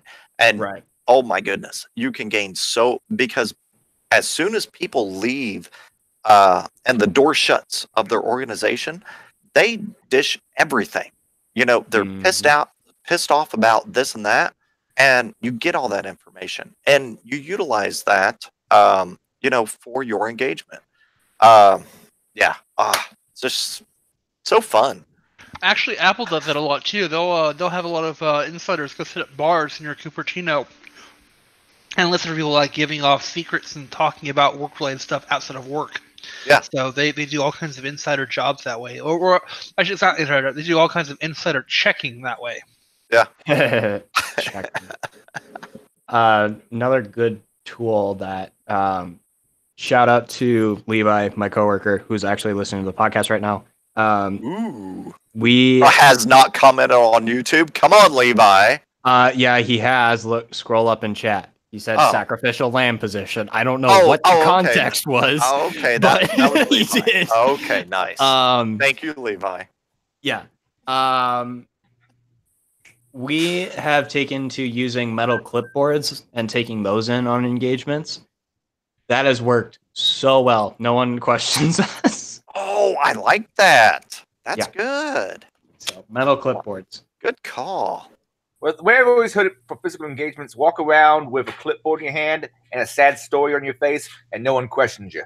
Oftentimes, or yeah. looking frustrated, or if you really want to go extra fancy, like I said, just hold your cell phone up to your ear, act like you're talking to somebody, just start name dropping, whoever works there. Yeah, and Look important. and that is a good point. And Yeah. on Jack's point, you're gonna have, especially if it's a publicly traded company, you'll have 5 to 10 names, because they have to be, thrown out there, SEC filings and whatnot. Research the targets, research the company, and yeah, you'll have some very prominent names, and then you hit LinkedIn and you find out the IT manager's name or director, the financial director, just all these different. And once you have that accumulation of names, and what positions they hold, you can accurately throw out names. And oh my gosh, that's just awesome for getting. Same if it's a government job, because a lot of government, especially like here in Texas, Open Information Act. So a lot of that stuff is publicly available. Who works where, what they make, things like that. So. Yep. All legally. We do all this legally. Mm-hmm. And open source intelligence, or OSINT, is what we call that. Obviously, yes. That's what we do. When I was a developer, we had a term, or we had a saying, you're a good developer. You can tell a good developer from a bad developer by how well they can Google something. Same thing applies for information gathering. The better that you are at Googling things, the more information you're going to be able to. Yeah, where is it? And just, who wrote this? Michael Bazzell. So this is Mike Basil. Basil. Is that it? Basil? Okay. You are terrible with names today, man. Hey, No, he writes quite a few books in OSINT. Yes. Yeah. It is a excellent book for OSINT.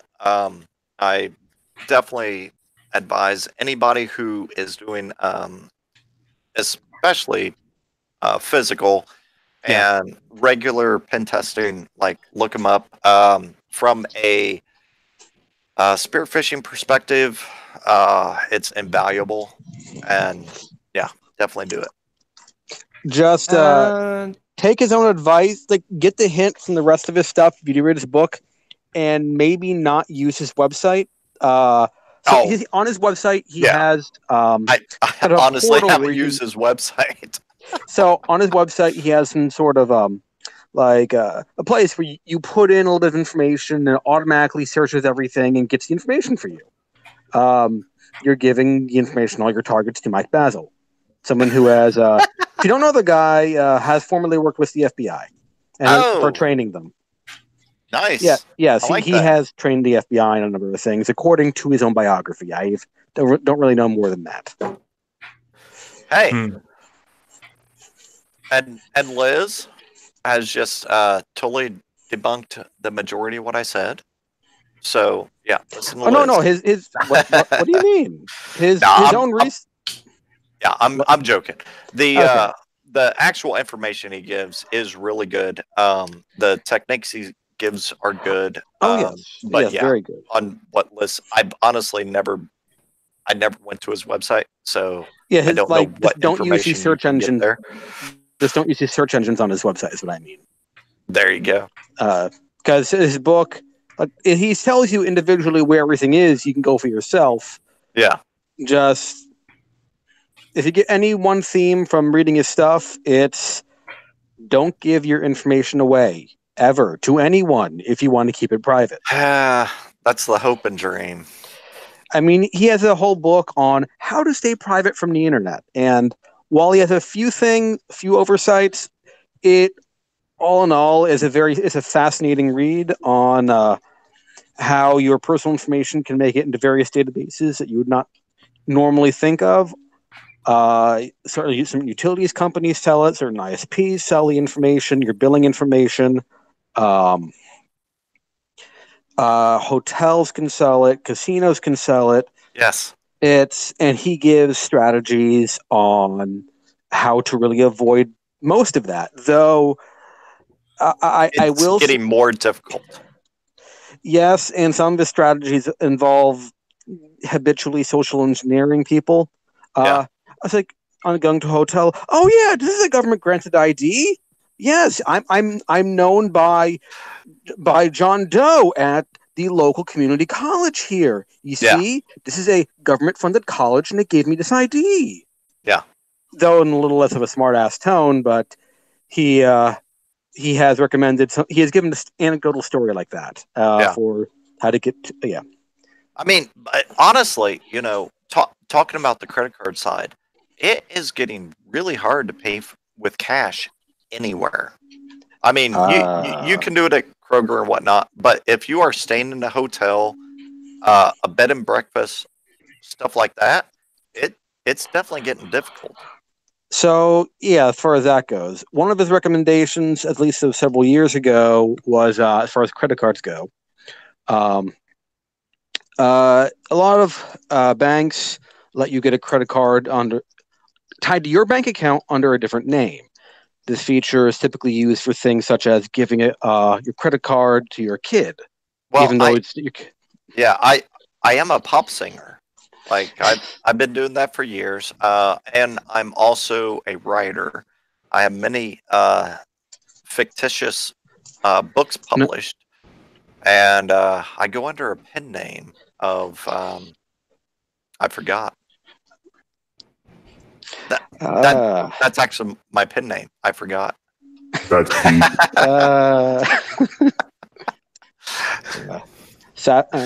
Randy the pizza guy. I don't know. But yeah, he goes into a whole bit on while some banks let you do this, get a card in a different name, which he emphasizes is not illegal as long as you are not impersonating someone, and that you are the one paying the bill in the end. Yeah. That's what McBasil emphasizes in his How to Hide from the Internet book. And then he goes into the whole thing about hotels where having a credit card under a different name is only half the battle when many hotels also ask for your ID. So government ID. Yes. How credit card under a different name, is that a one-time use credit card or is that like a standard credit card? Standard credit card. Okay. Like I said, not every bank does this. Some banks, from my understanding, have a restriction, has to share your last name. But yeah, some banks do offer the option to get a credit card tied to your account under a different name. Is there any partnership that banks and at least large-scale hotels have that whenever they validate the credit card with the ID, that bank side it could validate that information? So I have no idea. Two separate names, and big hotels have tied in, and they can drop into that central database and be like, oh, okay. So, different name tied to different named credit card. Right. Yeah. I have no idea. Okay. But yeah, he also goes into a whole separate thing about how to purchase a car so that your license plate won't show up on LexisNexis tied to your name, or how to get a house where the realtor systems will not sell your information. And it gets into some pretty extreme tactics, which a lot of people probably would not be willing to do. Holy crap! Was that all in here, or was that separate books? I don't know which. He's written multiple books. I read through OSINT techniques, and I don't remember half this crap in here. Oh no, the one I'm referring to is his How to Hide from the Internet book. I also have the OSINT techniques. Okay.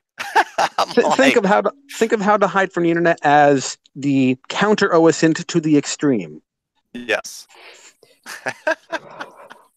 So I'm Yes. like, I looked through that book and I've referenced it many times, and I don't remember the vast majority of this. So good. No. This is a different book of his.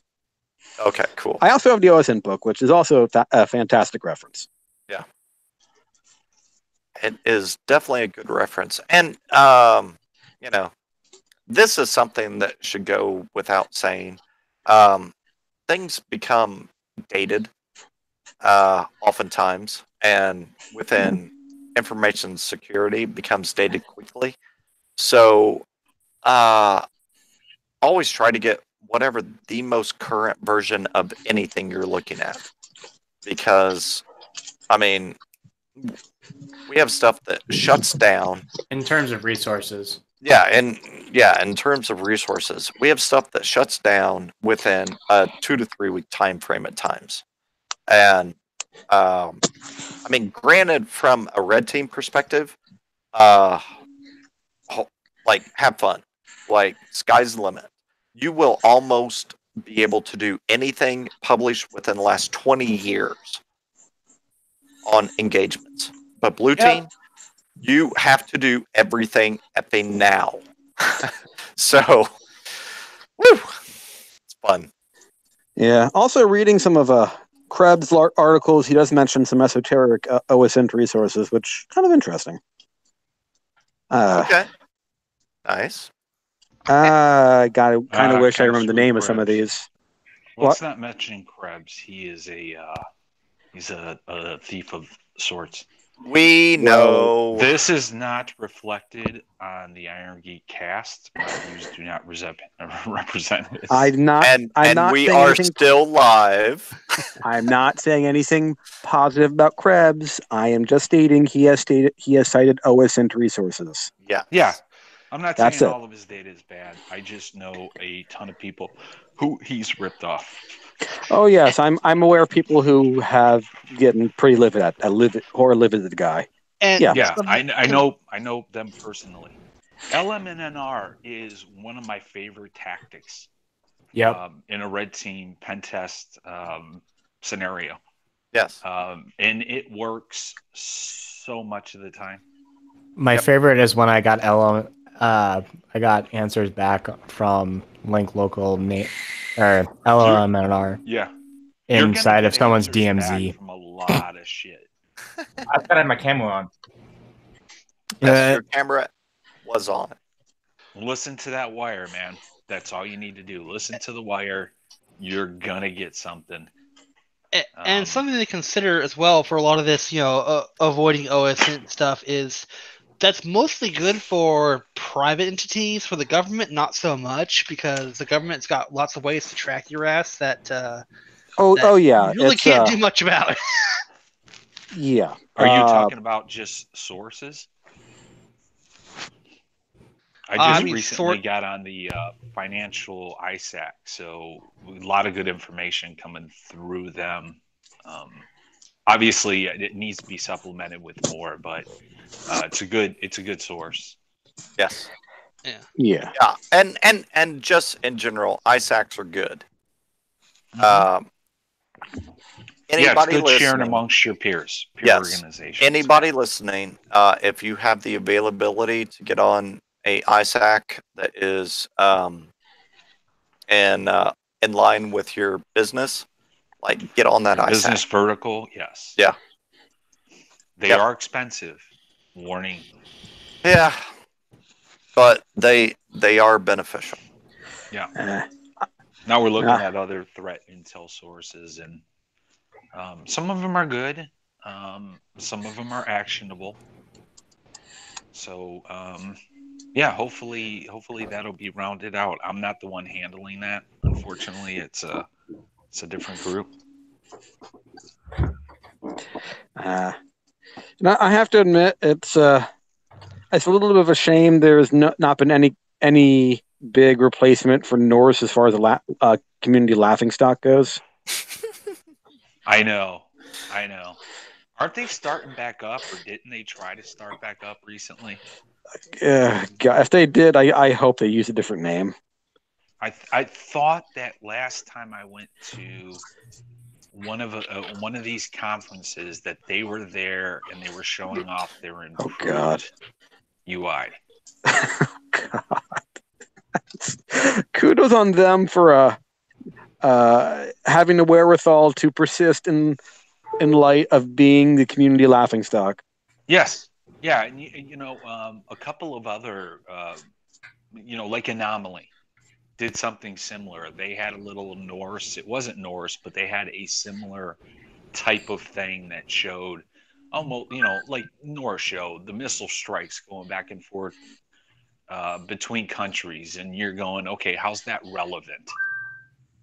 I see these attacks. They don't really give a lot of information about what they are. All right. It's like a video game screen. Yeah. They were an embarrassment. It's meant to be flashy. It's meant to impress management. You know who's the new laughing stock of the industry? I would have to say Cylance, purchased by BlackBerry, especially the AV vendor wars of like 2 years ago. Considering all of that, Cylance is one of those FUD things that they try to sell you on, and it's just laughable. They're not as bad as Norse, obviously. Yeah, Norse was a different brand of bad, but I want speaking of whole antivirus wars and threat intel, I kind of wish John McAfee himself would just get back into the whole field. He just have his Twitter feed be a threat intel feed, but John McAfee style. You want him to be away from politics, where he does his thing, and it's just like, oh, every time. That's If for anybody that doesn't remember the virus wars of a couple of years ago, we had CEOs, presidents, going after each other publicly in articles, just slashing at each other. And it was remarkable. The whole industry is just like a whiteboard. When you get CEOs of industries saying, "Yeah, our products don't do shit," maybe I don't know. I don't know how they get away with that. It was like the other companies coming out and just slamming, mostly Cylance.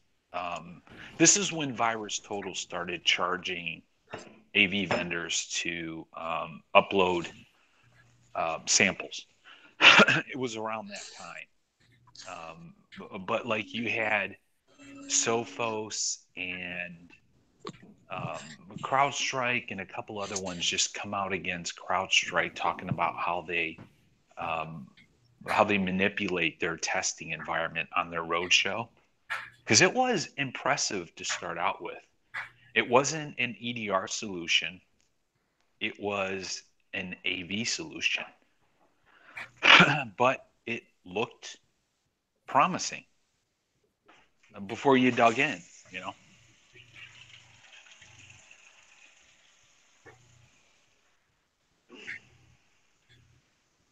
Now BlackBerry owns them, and is there a more failed company than BlackBerry? Apparently they still exist. Oh, wait. Sorry, I had to leave for a minute. Are we talking about Cylance now? Yeah. Yes. Dude, we were talking about how shite it is. Yes. So, I mean, I hope everybody out there understands Cylance. They retune their algorithm once a year. At least last time I heard. Just because it costs them so much money to rent out their whatever EC2, AWS, whatever space it is. They retune it once a year. So I cannot stand Cylance. Now, when they were first getting started, they were scooping up data scientists like crazy. Yes. And 100%. then they did their road show, and they were impressive And in POVs and things like airports, majorly. that. Yeah. Oh yeah, their marketing was everywhere. Yes. The marketing was everywhere. And when you first took a look at them, without evaluating them against other EDR providers, there was something noticeably different from their platform. And they are not EDR. They're to throw that out there. They are not in any way EDR. They are AV. They claim to be with their optics platform. Yes. That shitty UI that's supposed to give you a look into forensics and all that good stuff that an EDR provider, events, forensics, live memory captures, whatever, investigations on things. But yeah, Silence. Oh, good night. It's just a cesspool. Honestly, I will say for probably about between a week to 3 weeks a year, Silence is good. They retune their algorithm, and they. That's not enough. Yeah. Yeah, and for a brief time span, because I came from a place where even in financial data, I work with different types of machine learning, and that's what Silence is. It's machine learning, and machine learning is only good for a certain amount of time until it's retrained. But Silence only retrains their algorithm one time a year. Is that public, or is that something you found out through connections? That's public. McAfee, I think, published that, and I think I'm fairly certain it's fully public now. I hope. Yeah. But, is that something McAfee published back in the vendor wars of 2016 or whenever it was? Yeah, somewhere back in that range. And McAfee's not all that good either. Agreed. But as bad as they are, they still came out shooting. Yeah. Sophos came out shooting, and I was surprised by that. I'm like, you guys are definitely falling by the wayside. Maybe, and they've said that they've improved their product. I'll believe them for now. I'm not going to POV them. I'm not going to look at them, but it's believable to me that a company with that much money would seek to invest a ton of cash into the EDR space and improving their product. Carbon Black for me is another one where it just gets a shake, no over the head. Just nah. Sorry. Yeah, I mean, Carbon Black is one of those. It's difficult to implement. Now to freaking name drop, Cisco. What's their network side? What's their ICE? Cisco ICE. Cisco ICE, is their wireless management type stuff. No, that's wireless and wired. But holy crap. Like, if you guys ever actually get somebody to fully implement, let me know. Everybody I know, they've been implementing for the last X amount of years. Come on. Yeah. Really? I think it could be a good solution if somebody could actually implement it fully. Come on. Is Aruba their major competitor that's actually a lot easier to install? No, Aruba is easier to install. I've actually worked with ICE briefly in the past until I was like, screw this. Aruba actually did install easier. Aruba also, supports... Installed Azure? What's that? I didn't do it on Azure. Oh, Azure. Okay. Yeah, I didn't do it on Azure side, but Aruba doesn't only support, Cisco and Cisco's protocols, but it also supports other protocols, HP and everybody else who has had protocols over the years. But yeah, man, Cisco Ice, damn. That, yeah, the one good thing that the manager of networking did, again, really good engineer, sucked at management skills, and when he came to security, he was completely green and he was managing the department. yeah. But he did call out that ICE would require at least 2 more FTEs. Oh yeah. To manage the solution Yeah. and get it up and running and what have you. Yeah. Aruba, and I'm sorry, Cisco, hate me, but Aruba is a much more simplistic deploy, as well as management side. And I feel sorry for anybody who has fully implemented ICE, and now that is going to be their, ongoing thing for the next X amount of years, however long the contract is. Yeah, no, that's one of the major issues that we found in trying to get people in for different technologies other than Cisco. They learn it at school. They become comfortable with the UI. They don't want to move away from Cisco to HP, even though the CLI is very similar. Commands are a little different, but it's similar.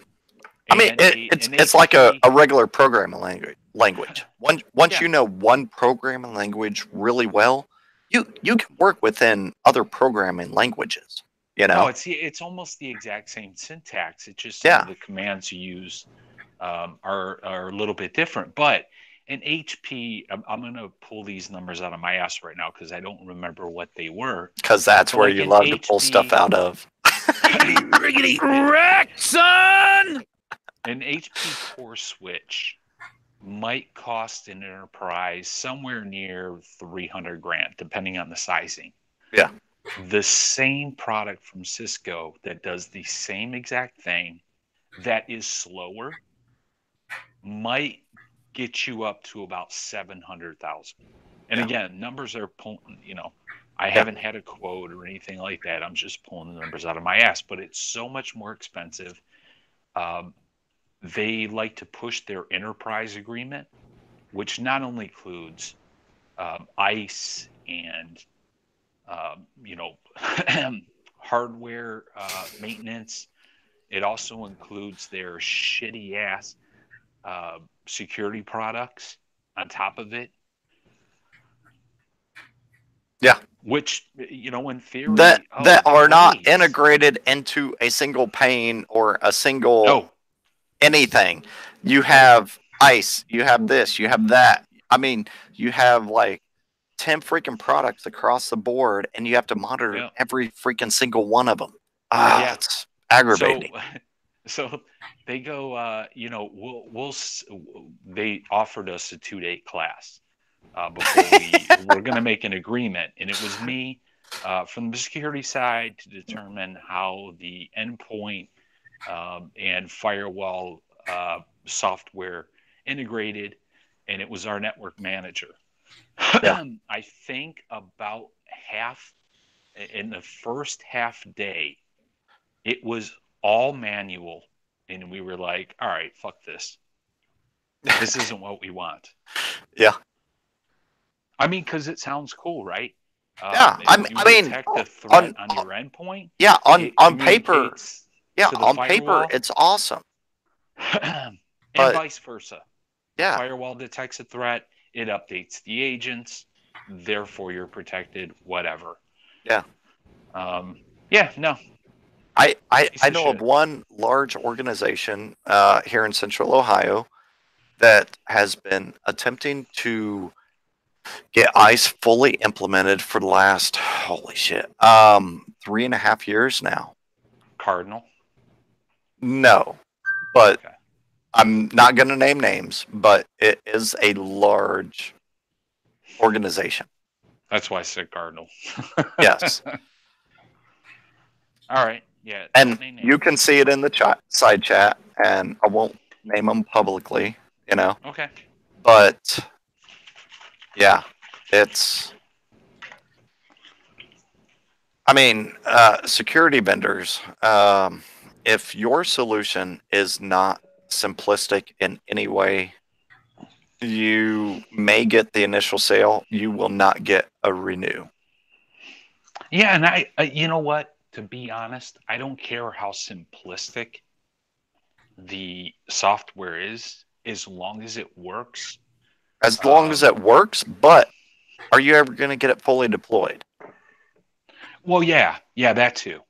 If those two things work, meaning it works and you can easily deploy it, I don't really care. Yeah. And that's what everybody's looking for. And if you can't do that, you know, you need to revamp your business. You need to revamp your product.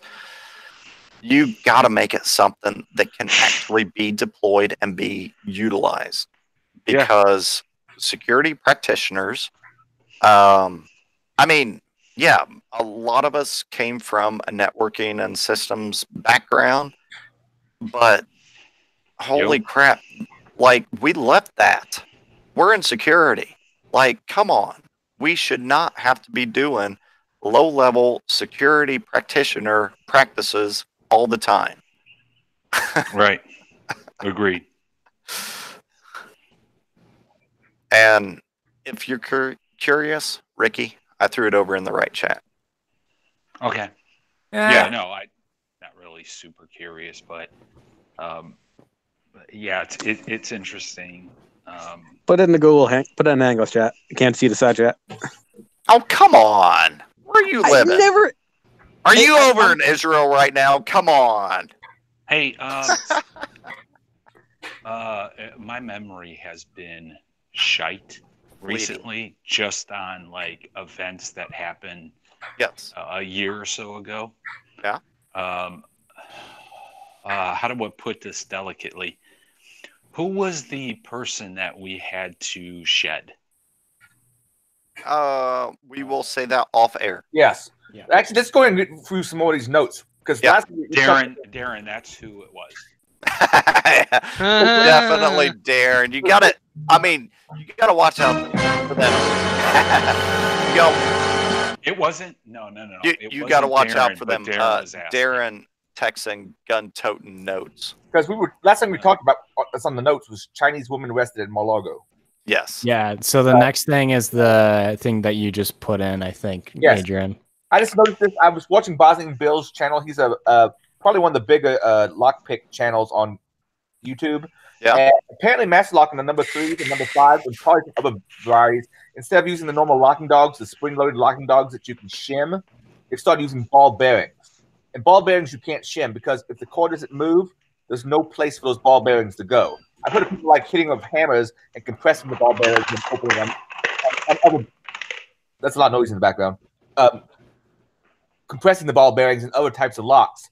I haven't tried that on this. But that said, now these master lock number 3s and 5s, you can only go clockwise. You can't go either way. Oh. Used to be you could say if it's a blue collar master lock, you can go either way. These ones are only clockwise. They do have some warding, but you can still tension from the bottom of the keyway. And with my titanium Bogotas from Serapic, I was able to, I picked up one today at Myers, and I was able to quickly pick it. So really? They haven't really improved the core, but they have improved it as far as you can't shim it, and I imagine you can't use the silver bullet attack tools. You know, the ones that look like little pelican beaks that you reach into. Yeah. Either. So I've got the video pulled up. Out my basement this last weekend, just kind of spring cleaning, like dumping old stuff, and I had to throw away all my old lock sets. So that means I got to go out and buy new ones. I never throw away locks. Anyway, Caprico, you said you got the video up? Yeah, so I've got the video up here right now. Yeah, you can see the wording I was talking about, sort of. Yeah. So the wording, let me see if it'll keep it if I'm full screened. Can you guys still see it? Yeah, he made note that the wording lets you know which way you have to turn it. As if that's a well, the old one, so you got to turn it this way. Yeah, and the old one you can turn either way. Yeah, so you would have to turn it this way. Now, if you watch closely here, go left. So if you watch closely here, he just does one quick rake and he's out. Really? Yeah. Oh, So, that sucks. but the thing to look at too is look at the key. Look at the bidding here. That is very, very easy. You could Adrian, with your advanced knowledge in lockpicking, because it's more advanced than mine, you could float that. I'm pretty sure you can float that. Yeah, I got one. I got a similar model that's very much the same thing. He's got number 5 there. I got number 3. But I picked one out at Myers that had a very mild bidding. Which one is the severe one? Well, one of the pins is way up high. Myers is known for that, though. Yeah, but it's locked past the the retailer. What? It's locked past the retailer. So I mean, even though it's Myers selling it, it's still the manufacturer of the lock. Well, and here's the other thing too on why I think I can. Myers not the manufacturer. Oh, yeah, I guess not. The one thing that you would run into when you're trying to float this is the first security pin right here. So this but the back 4 here. Yeah, that sucks. Those are all the exact same pin. Or back 1, 2, 3, 4, 5. Close. I got through mine with those titanium Bogartas. And I don't think they actually have any real security pins. I don't think they put any spool or serrated pins. Well, the only thing you got to get past is that first pin, and then the rest of it is all there. That's why he was able to rake it real quick, because he just had to make sure that the last 4 were there. Yeah. Now, Adrian, have you hit any locks or come upon any locks that the key is actually curvature? You know, like it has a curve to the key. No, I have not. Like those are the ones that I've been seeing that are the ones that are vastly more difficult to pick. I'd have to see a picture of what you mean, but I've seen all weird. Like I've seen locks that look like I would too. Like but I've not seen a key that was actually curved. Yeah, like I've been seeing that more recently. Okay. Yeah, send us both a picture of it. Because I learned from Matt Neely, and I kept going with the Secure State crowd, and then we had a local lockpicking group. Yeah. So I'm super interested in it. I've been doing it for a while. I think I'm fairly good. So yeah, I'd like to see. I'd like a new challenge, because a lot of these are like I get the test lock home, or I go up to Home Depot and get some locks, and it's usually fairly easy. Yeah. I mean, and two, like the curved key thing intrigues me, and I want to pick one of those locks up because the way that we lock pick is we have a straight rake or one of our other picks that we take in, and it's straight, and we put the tension on, but we still have that straight piece going in. But with some of these newer, curved locks, then the tools will curve with it. Yes, and the tools will have to adapt. But we currently, like, our standard tool set won't work on some of these newer locks. So did you know, for you and I, it's illegal unless you can show it's part of your that it's part of your job function to do it.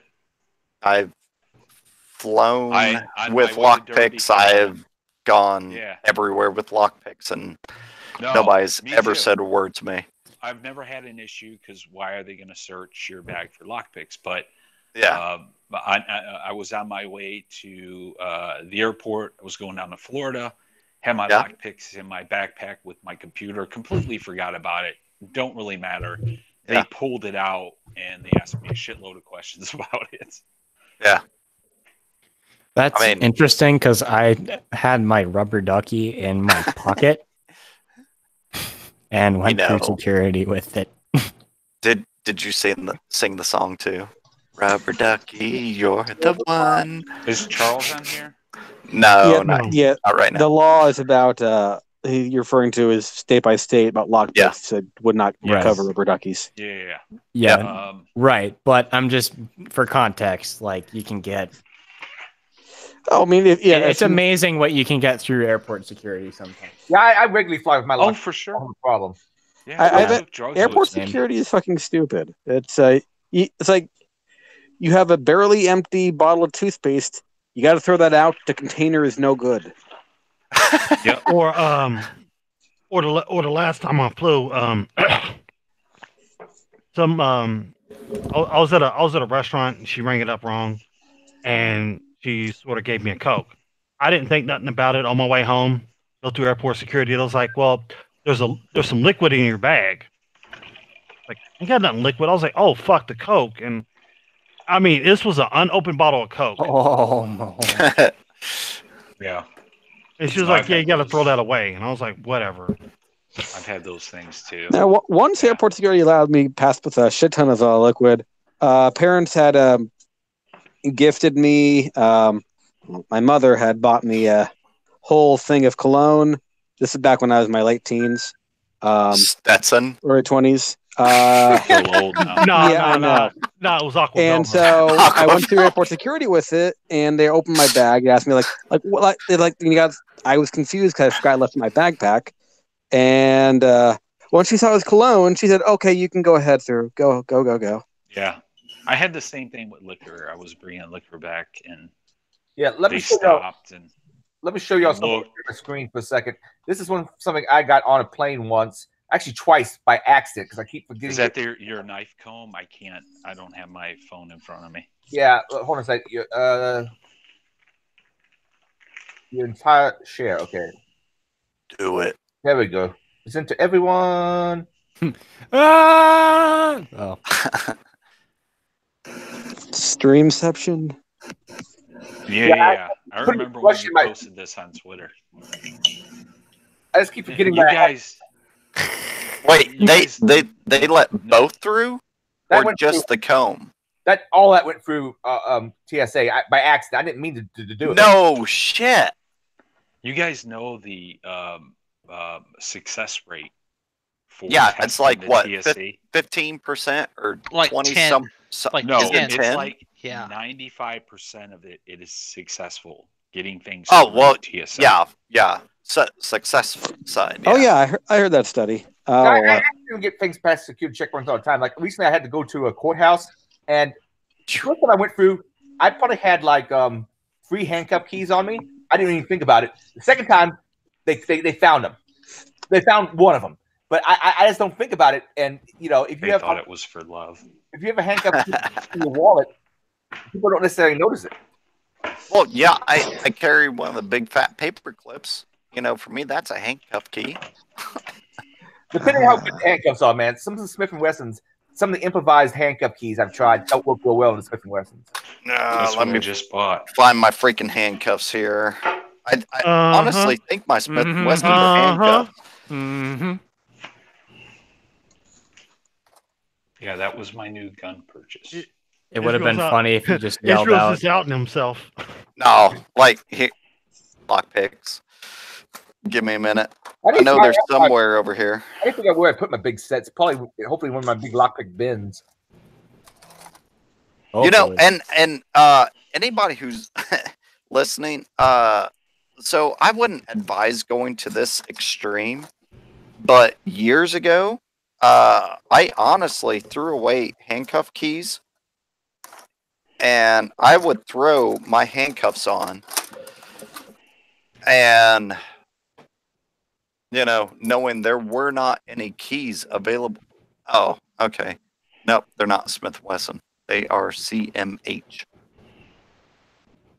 Or, if you read them backwards, HMC. Yeah, I got a couple different varieties. I got some Korean handcuffs. I got some Russian handcuffs. I went and bought because Sarah picked up this thing called the Delta key that works on multiple countries' handcuffs. Yeah. So I just wanted to be able to try it, so I ordered a bunch of handcuffs. But yeah, I would throw away the handcuff keys. So I would force myself whenever I was practicing and trying to get out of handcuffs. Like there was no alternative. I had to get out of them. Yeah, that was one of the first tests that I was given. Was I got handcuffed and told, get out. Nice. I like that. Intro to hacking 101, get handcuffed. Yeah. Yeah, I did that on a physical pen test. And get out with whatever the hell you can. Yep. I come in and did the whole thing, and the security guard just goes, "Get out." I came back later, of course. That's right. I put a little remote pen testing device attached to one of their cubicles that wasn't being used, straight into the network port. Worked beautifully. Nice, nice, nice. But I did mark it for them as a positive that the security guard wasn't accepting any of my bullshit. My pretext didn't work. Tried a number of different ways. He wasn't having it. I mean, that's good. Yeah, it's good. But did you try the smokers? So I try to. Lately, I've been trying to make it hard on myself. Yeah. Meaning tailgating, hanging out with the smokers, stuff like that. I kind of bypass. Yeah. I want to make it more like, I don't know. Real world. Make it real more world. Not even real world, because real world, you can get in with the smokers. You can get in through whatever. If you look nice enough, you look like you might be supposed to be there. People let you in so easily.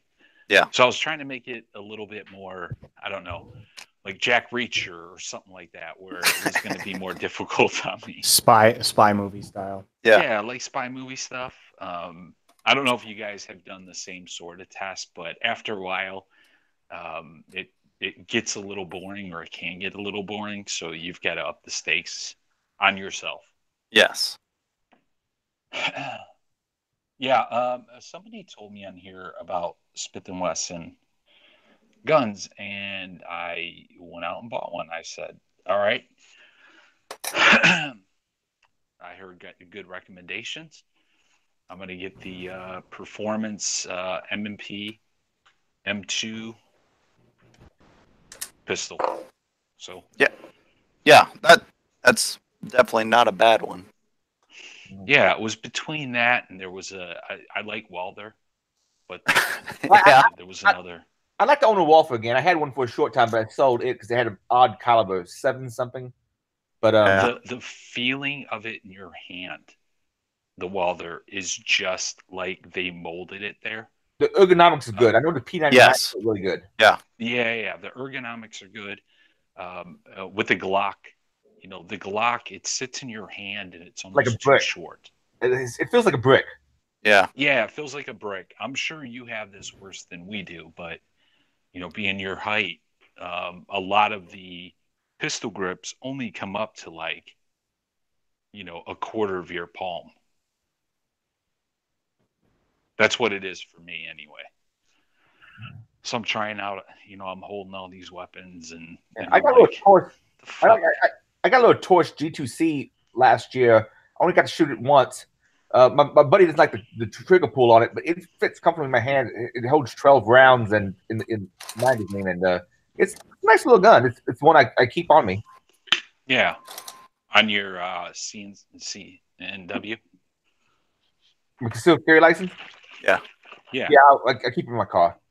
Yeah, I got one and was completely surprised by it. I'm like, they're giving me one? What the fuck? Well, but to how long were any incidents that would have happened? 5 years ago.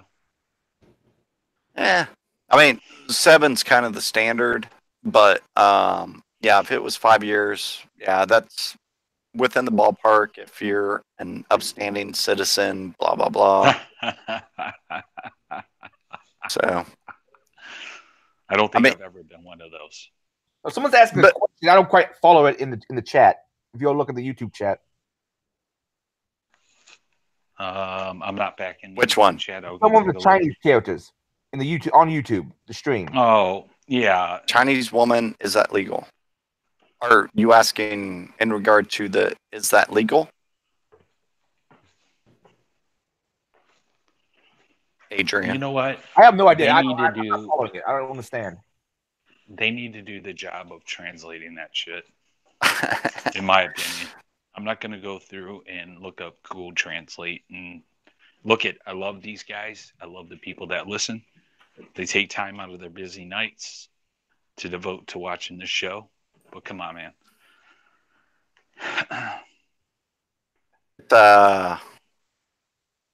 Wait a minute.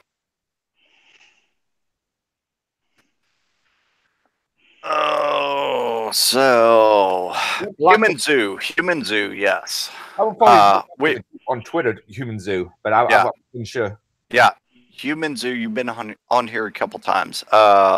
Put some context around, is that legal for us? Depending on if it was about the lock picking thing or the Mar-a-Lago thing. Or anything else that we discussed. Because some of it, could go either way. Having handcuffs and also keys to things that we've been talking about things that are like, oh yeah, we just walked through airport security with a shit ton of lock picks on us. No big deal. We've walked through with so much liquid that you could honestly we're good to talk about either way. If this person was I didn't read this story. If this person was a Chinese national or somebody who was involved with their security agency, having a malware USB stick on it would not be legal. They've got higher standards for nation state actors. So short on that end, no. Us having lockpicks, short answer, within the discretion of the state that you are living in the United States. Yeah. They probably shouldn't let you carry them on planes, but if you had an excuse such as, I'm going to a conference, the state, it's completely legal there, I own these legally because I do X, Y, and Z for my job, you should be okay. Yeah, just make sure if you're traveling, research the state. Well, make sure for research the state you're currently in and the state you're traveling to for lockpicking. Possession of lockpicks is legal for people who are not locksmiths. Yeah. And there's a thing that they're trying to take through Ohio right now that you could potentially conceal carry without anything. Constitutional carry, then. Yes. There's open carry here, right? We fully have open carry, which very few individuals actually do. But there is a bill that they're trying to put through where you could conceal carry without having the CCW, licensing anything. My only kind of issue with that is, would we still have reciprocity with other states? Which I don't think we would. I don't think we would. Unless you had your license, I don't think you can get reciprocity. And like Ohio Buckeye Firearms, I think, is the big one here in Ohio. They're fully backing this, and I'm kind of sitting back like, I like being able to conceal carry in Ohio, but I like to also, have that reciprocity with other states where I can conceal carry elsewhere, and I don't think I would have that. I think other states would be like, oh well, Ohio, you haven't been to a freaking basic NRA firearms course, or whatever it's called. The NRA. Like most states that have gone to constitutional carry, yours will probably still offer the permit.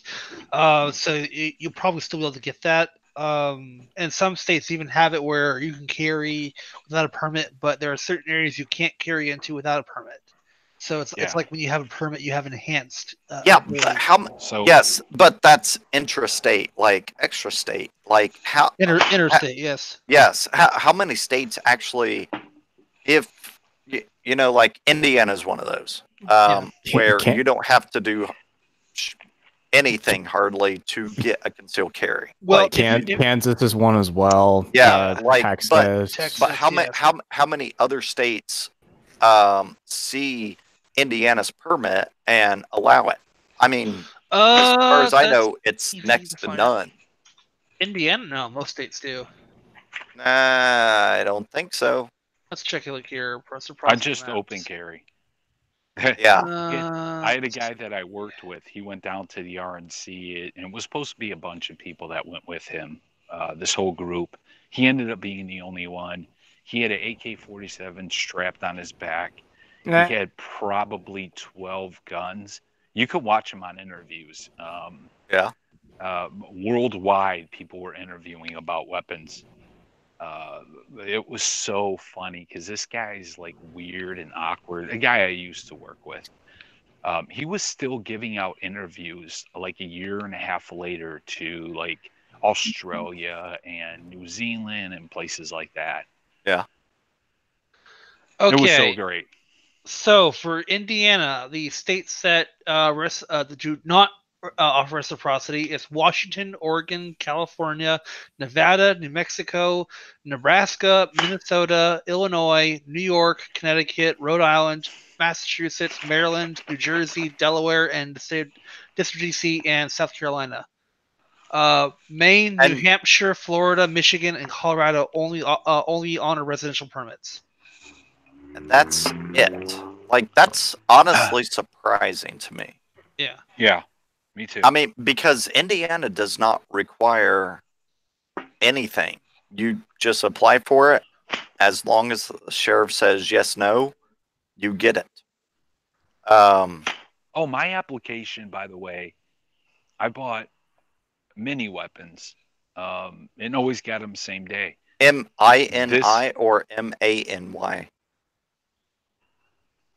I don't know what you're asking. Tiny weapons or a lot of weapons? Rifles, I bought a Judge. I bought a Walther PBQ. Oh, okay.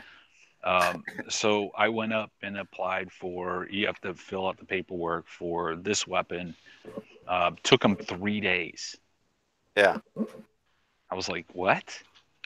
It passed, but it was still like 3 days. Yeah.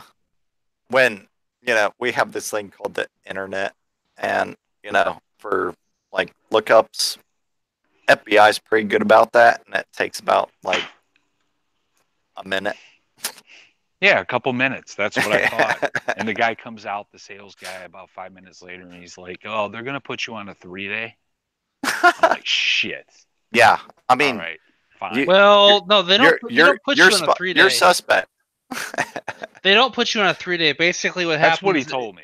No, well, he's wrong. That's not what happens. Yeah. So if you have to go the NICS check and you don't get a response, you go to a 3-day delay where the FBI has 3 days to respond. After which the seller can proceed with the sale even without a response.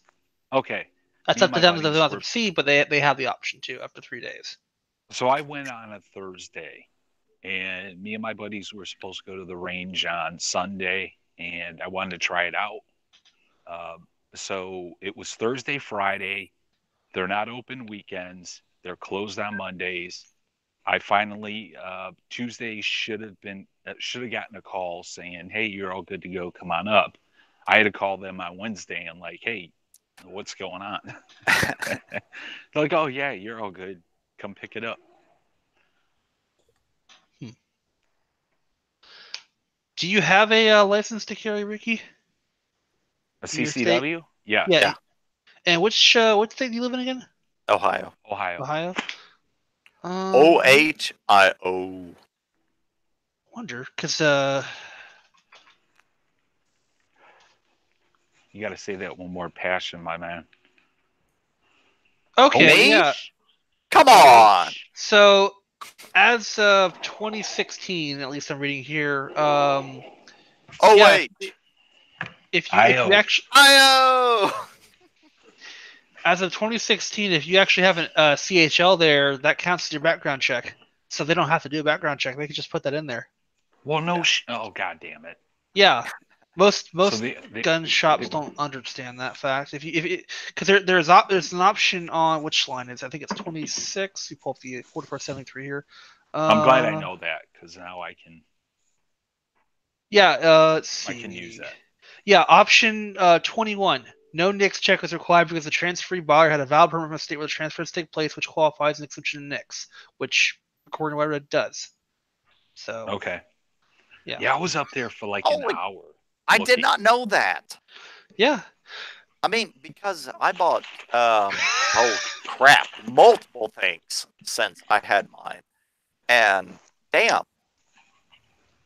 Really? Aren't you glad you know a potential FFL now? Yeah. Ah, man, that pisses me off. I don't fall into the fudge shit. Yeah, I know. Gosh, that's so freaking annoying.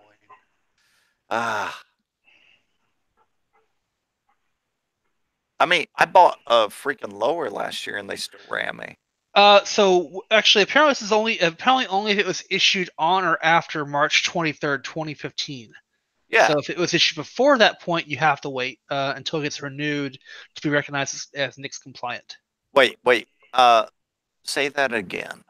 Only concealed handling licenses issued on or after March 23rd, 2015 are NICS compliant. For those issued before that date, license holders must wait until they renew their CHL for the license to be recognized as NICS compliant. Wait, so if it was 2015 or later, then you shouldn't have to do the FBI check for whatever you're purchasing. Correct. Then yeah. As far as Ohio is concerned, at least. Yeah. Damn it. Didn't you get one for Jada recently? No. There is a newer company. I won't say their names. They do have a good brand, but I still want to, essentially take their lower through the run. But I bought essentially the number one off the line. And so far I put about 500 rounds through, but before I would ever publicly state anything, I would have put about 1,500 to 2,000 rounds through it. What's a good bulk ammo site? Lucky Gunner or Bulk Ammo? Yeah. Lucky Gunner. Lucky Gunner. I buy from them. They're pretty good. All right. Yeah. They're usually pretty close in price, so whichever. Cheaper. And two, what's the crap? There's shit going off everywhere. What are you guys doing? What is the there's like two sites out there that do website comparisons for ammo. AmmoSeek is one, and I think Gunbot is the other one. Yes. If you ask Mark later on, I know Mark knows a few good ones. Yeah, AmmoSeek is a very, very good one. And Gunbot, I've heard of that one. There's also Slick Deals. I think it's like Gun.Deals as well, another one. So yeah. Yeah. And to just narrow it down to one, I've used AmmoSeek. It's a good one. And Darren mentioned a couple others, but you can actually go in by caliber, everything, and find who out there has the cheapest price on whatnot. Okay, good. As always, do not do steel casings. Just it's crap. It's gonna screw up everything. Usually the issues with steel casing is because of the powder they use. Yeah, but the Full Metal Jacket, right? I noticed. No, the brass. I know steel casings you're not supposed to be to reload, but I've had pretty good luck with all the Wolf ammo I have, and that's steel casing, isn't it? Yeah. Yes. Steel casing for a one-time use. Yeah, you can't reload them because it's hard. You won't reload them at all worth anything. Brass is reloadable. Steel casing, do not reload. Just don't. I should get hollow points. Yes, get hollow points for self-defense. Do Full Metal Jacket for your regular plunking. Everything else fun. Do not do steel down the barrel. It will scratch, tar. Yeah, bar don't your get barrel. steel jacketed. Steel cased is okay. Usually it's just a little harder in the extractor. Yeah. It's fine if you really be budget friendly, but you can usually get brass ammunition for a little more. I might not be much more. messaging you when I stock up. Yeah. I mean, who makes steel cased? I've never seen Wolf, steel. primarily. Wolf. Yeah, Wolf yeah. and all the Russian manufacturers. So the Russians. So was it Wolf and Tula's Wolf? Was it not Burden? Oh, I should say steel cased. I'm still Arnold. How do I put it this way? Jacketed, still jacketed. Who makes steel jacketed? There are a few bimetal jacketed projectiles. A lot of the Russian stuff. They'll usually use a mixture of copper and steel, or like a mild steel. You don't see a lot of that anymore because they've mostly moved to copper or brass jackets. Usually copper, which is what everyone else uses. Usually they're still core, but they're not steel jacketed. Yeah, that's what I got for this new gun I purchased, just copper. With some hollow points. Good. You know what was embarrassing was I took a gouge out of my thumb, my right thumb, which is what I used because the slide hit it. No. This really? was before. Oh. Yeah. So when I was going to open the slide, I couldn't. I was pressing down, and it was so painful. I was like, yeah. The guy's like, here, give it to me. And he pops it open. I'm like, Jesus Christ. Look like a dumbass. Well, like I said, if I was president, I would go through the manual of arms fit on you, but I'm not. But if you want to come down to Texas, I'll be happy to teach you everything I can. It's a learning experience. Yeah, and slide happens to everyone. I had plenty of them. It was just this gouge in my thumb that was causing an issue, but I could use some assistance on purchasing ammo for sure, which is why I would like to do the DerbyCon range event if we can. Yeah, we can definitely look into that. It'd be better to have an outdoor range because then we can bring out the shotguns, the rifles, and everything else. Oh yeah. Mm-hmm. Yeah, but there's certain things I don't always like taking over state lines. So I'd be the one taking some of my shit. Yeah, well, we would be okay. Yeah, because I mean, it's not like he's really taking it over state lines. He's just taking it from one area to another. I believe. Louisville, I can't bring my fun toys. I think Louisville is one of the states that are part of the reciprocity. Yeah, it is. Yes, it is. Our gun laws apply from Ohio to Kentucky. So, and I wouldn't be concealing. I would just have them in my trunk in my safe. Yeah, you can most definitely do that. I mean, it's not like you're gonna leave them in it anyway. I don't have a problem with that. Or head out to Mary's, right? She's got a range. Yes and no. There's a private range near her that they're pretty benevolent in regard to whatever you want to shoot. Yeah, and plus that's like that's like an hour and a half, maybe 2 hours west. Yeah. Yeah. Mary's from Louisville. Adrian, what is that? Yeah, it's about an hour, right? About an hour and a half, yeah. Hour and a half. Yeah. All right, I'll rely on you guys if it's possible, if it's doable, I'm game. If it's if it's going to be too hard, then we don't need to do it. I have on the Indiana side of the river. Yeah, let's do a shooting event. Yeah. And the one place I take my I used to take my long range weapons to go bust off rounds. I lost count. I lost track of both those guys. Yeah, Jack, because you're in that area too. Is there any area for actual, like, say, 1 mile range? The only one I know of, I can't go to. Okay. Knob Creek racist motherfuckers. You did Knob Creek? Yeah. Well, damn. Yeah, normally. You know what you could do? Is wear white face like the Nigerians. Knob Creek. I'm not sure if this is everybody there, but normally when people throw around the term racist, I'm, a little. No, Biff. No, Biff the owner is definitely fucking racist because I used to go out there doing a machine gun shoot and he used to give me all kinds of fucking help. I expect there was a vendor there. You know those steel targets that you shoot and they swing? Yeah. Oh yeah. Well, they have a couple different types. One was like the juggalo guy with the axe. One of them was like a black guy with an afro. Oh no! I can buy that. There's some racist people at that range. I can buy that. I believe it.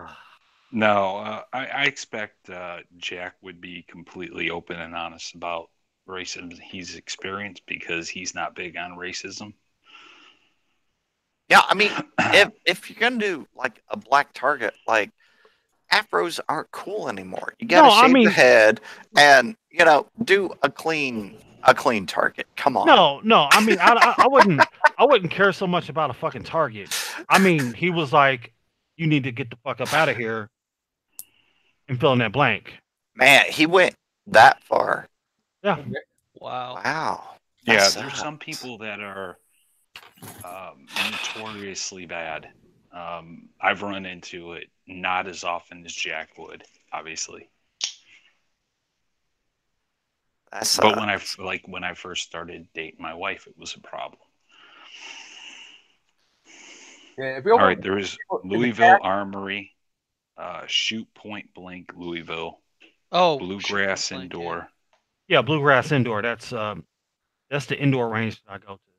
Knob Creek. I know Shoot Point Blank because we actually have one down here. I would recommend against them because they charge by the hour. So it'll get expensive if you go there for a while. There's like 5 of them. Open Range is another one. It's 5-star indoor. Doesn't need to be outdoor for me. And see, honestly, when it comes to shooting and ranges, this is sad to say, but those that don't appear on Google are usually the better ones. Oh yeah. Yeah, I have a friend up in the Knobs, might let us shoot out there, but it would have to be just the cast members because they don't have that much space. Yeah. I'm just throwing out suggestions. I expect the locals to tell me. Yeah, and that's the hope. Like anybody who watches this episode who is local to the Louisville area, and I'll have to reach out to Brendan and a couple other people I know. Let us know if you know of anyone and you're invited to come that is outside of the Google ranks. Invited to come is a strong phrase. If you hook us up and get us to a good range, you are definitely open to come. They could be pretty nutty, and they could have something against you in particular. It puts the lotion on its head. That's all I care about.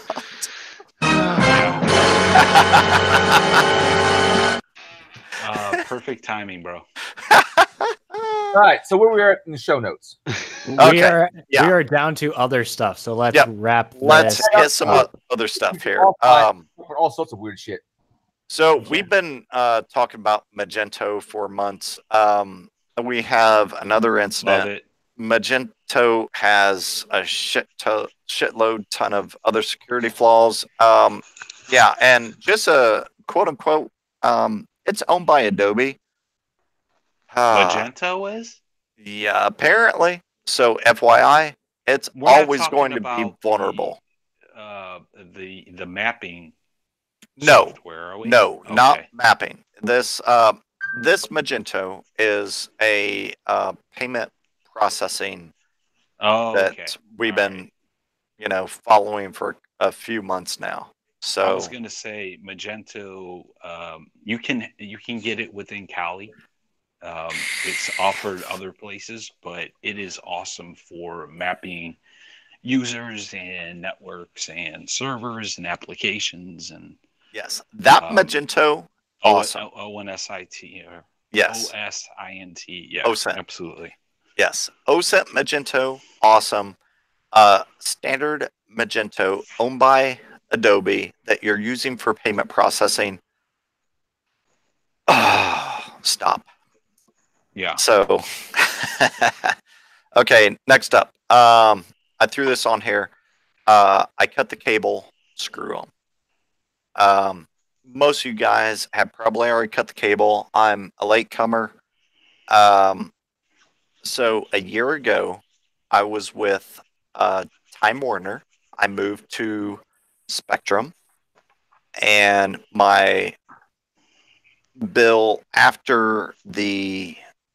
my bill initially was like 75 $75. After the happy period, it was 100. And now they're saying that, oh, well, that was another happy period, and you're now up to 123 a month.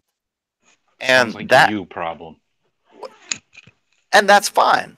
But that is one cable TV receiver. No, I'm fucking with you. That is like, I mean, $65. Okay, I'm fine paying $65 for internet, and that's what my ongoing internet will be. But cable television, 123. That's what, like 50 some bucks a month. Like, no, screw that. So anybody watching, if you like your local television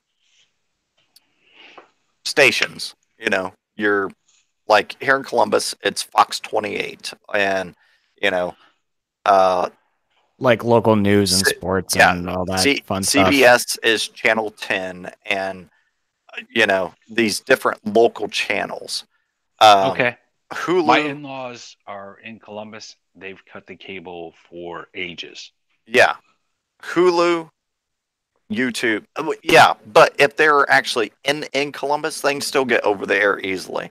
I'm outside of Columbus. They're in inner city Columbus. Yeah. They live in like some ritzy, gentrified neighborhood now. Yeah, sounds like North Shore area to Bexley area.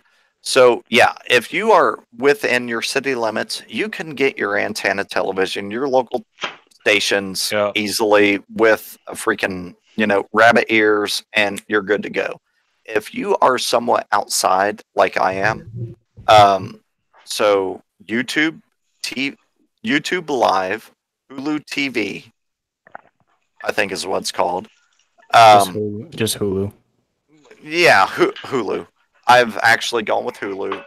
Hulu's $45 a month. YouTube TV is $40 a month. With Hulu, you get a little bit more. I've gone with Hulu because you also get the full movie repository that Hulu has. YouTube, not so much. And YouTube has less stations, like live stations. You know, 40 to $45 a month. You can stream it on your devices. Hulu allows 50 hours of DVR recordings. YouTube has unlimited. You know, so just depend upon where you are, what you have. I mean, those are excellent alternatives, excuse you, for a cable subscription. And yeah, I essentially said, screw it. I'm like, my internet plus now Hulu is $110 a month, when they told me I was going to be going to $123 a month. So I'm saving like $13, but I can get my stuff on way more devices. If I'm traveling, I can still get Hulu. So yeah, just I'm so aggravated with them. Screw them. It's sad that I've not had cable. Or the only time that I paid for cable, I think when I was like 10 to 12, we didn't have cable for longest time until like I went to college. Yeah. That was in 2010. Yeah, honestly, yeah, something like that. No, he went to college in 2017. Come on. 2015. When I graduated. Graduated high school. So and they already found me out, so they're not going to be able to prosecute or do anything upon this. I had cable, but did not pay for it from 2000 or 1998 until 2014. Yeah. So I had cable, did not pay for it until 2014. 2014 until present, I paid for cable television. So 5 years. But yeah, done. Cut the cord. And as I said in the show notes, screw them. Join the revolution. Yes. Next up, sensitive data found on totaled junkyard Teslas.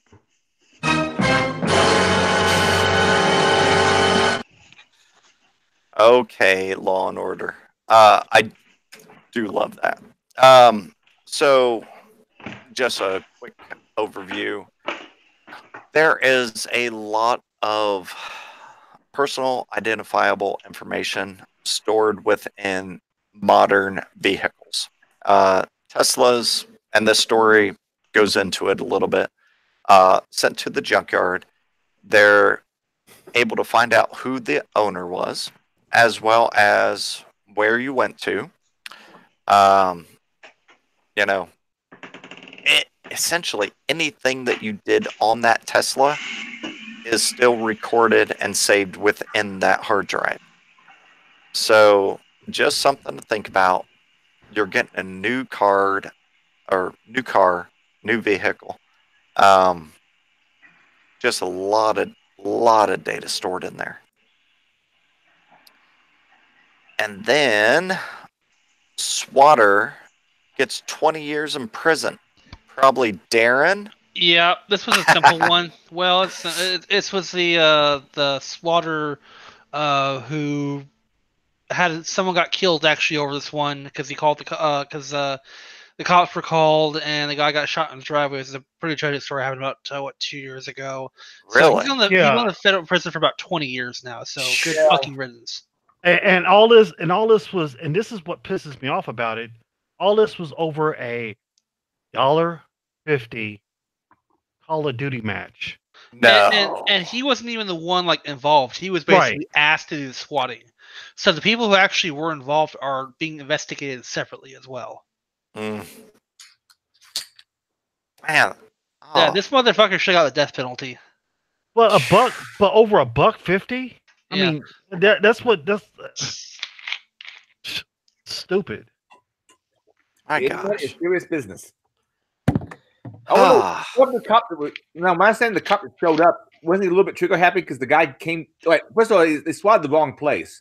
And then it wasn't the wrong place. It was the right place, but they gave him a fake address where it happened. Oh, okay. Yeah. Like the person who got swatted was completely uninvolved with the whole thing. Right. It was one of his relatives' places that they got evicted, that they had been evicted from previously. Yeah. And so somebody else moved in. And so he was like, yeah. He was like, oh, you want to go ahead and swap me? Well, here, I'm at such and such address. I'll be waiting on you guys. Yeah. Man, that sucks. Yep. Okay, last up here, we have Tesla overrides and you finishing the swatting thing? Via stickers. Yeah, so this is kind of an interesting one I saw as well. Yeah, this one's cool. It was actually two separate hacks. One was tricking the autopilot to veer into another lane with stickers on the road because it would see those as like a lane change or a clear road, so it would actually move to another lane, so it could actually be driven into traffic with the autopilot feature. So that's kind of scary that it can do that. That is interesting because we have seen in the past with Teslas, coming upon a stop sign, if you put a reflective sticker on that stop sign, like the Tesla essentially cannot see the stop sign at that point. Yep. And there's a caveat with the quote unquote autopilot feature. It's not so much autopilot, it's more like advanced lane assist. Well, they call it autopilot. That's what the term for it is. It's not autopilot, but that's what they call it. Yeah, there's another article that says it's not so much autopilot, it's like I said, advanced lane assist, basically. It basically just keeps things in the lane, in whatever lane. It's not, and the article went on to like that I read was saying, in all honesty, you shouldn't just be like willy-nilly like taking a nap. A good quote, and to quote the article, a good law-abiding driver would have their hands on the wheel and doing everything that you normally should, and realize that the car is driving like it's drunk. End quote. If they're going to call it, fucking hell, if they're going to say if they're going to call it in marketing terms, that means the car drives itself. Don't be fucking surprised when people think the car drives itself. Exactly. Well, my God, it's not rocket science here, people. If you want to blame anyone, blame the fucking marketers. Well, I've actually tested the quote unquote autopilot feature. It will if it realizes like you're being inattentive, it will shut itself off or will slow down. Yeah. So that's one. The other one is so most Teslas are, not most, all Teslas are very much computer driven and internet connected. In fact, there was actually a big WTF article or Twitter stream a few months ago talked about here's all the underlying architecture that goes on there from some insiders, and it's pretty fucking horrific. But the ECU, or the engine control unit, which every car has, basically tells the engine how to fire, how to adjust your fuel, etc. Every modern car, every car made in the last 30 more years has one. With with an OBD2 or newer. Yeah. Yeah. And basically, that could actually be hacked to gain remote control of the steering wheel when you're in automatic parking control mode. So, yeah. And that's not the first time this kind of thing's happened. Actually, there was a incident a few years ago, maybe not that long ago, where someone actually hacked into a Jeep remotely and was able to, I think, issue steering commands or at least engage the brake or gas. Yes. And, so was that the one that was all over the news and scared lawmakers? Yes. Oh, yeah. And that was a big deal. That was a big deal. That was. And it is a big deal, but it's still line of sight. Was more recent Tesla one still line of sight within close proximity, all that fun stuff? They didn't say. Mention the mechanism used to do it was a mobile device with a Bluetooth gamepad hooked up to the device. Yeah. I don't know if they said like how close it had to be, but let's see if they said in there. I mean, because I know the Jeeps definitely were line of sight. I mean, they had to be within a close proximity, and I'm assuming most likely the Tesla. I would not be so sure. I would not be so sure. I mean, they are very internet connected. I mean, they receive updates all the time from the internet, so it would be feasible that it could be a connection. Totally agree. That definitely is a area that can be compromised, but actually compromising that area is much more difficult.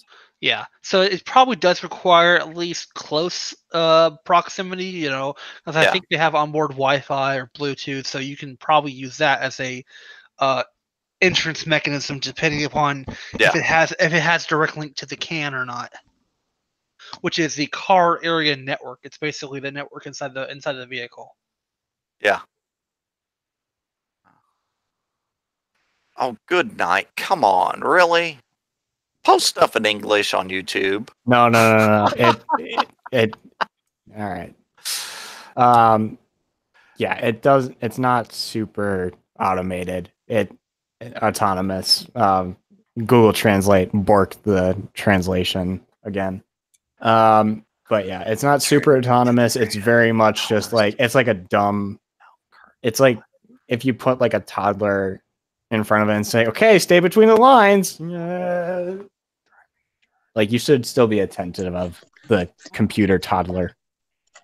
Well, that's what Tesla said, basically. Yeah, if you're driving this, you should be attentive, and you can stop this by pressing the brake or grabbing the steering wheel. It's like, okay, all right.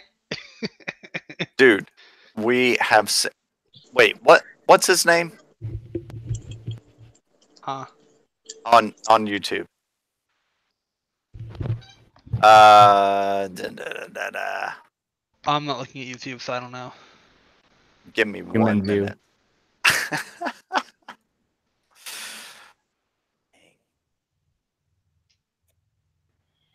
Human Zoo. Human Zoo. Come on. Yeah. I have seen you post English before. Post English. Okay. Come on. You're killing me. To bring it back to the show notes, that is all that we have for the show notes. And we've been running for about 2.5 hours right now. So, Adrian, take her away. Well, isn't that more like 3.5 hours? Yeah, 3.5. Let's say. Oh, I can't math. Yes. Yeah, this has been a long stream. Cappy can't math. See y'all next Wednesday. We're going to continue the hangout, but the stream is going to be ending shortly. Everybody, have a good time, and see you next Wednesday. Come back That's next right. week.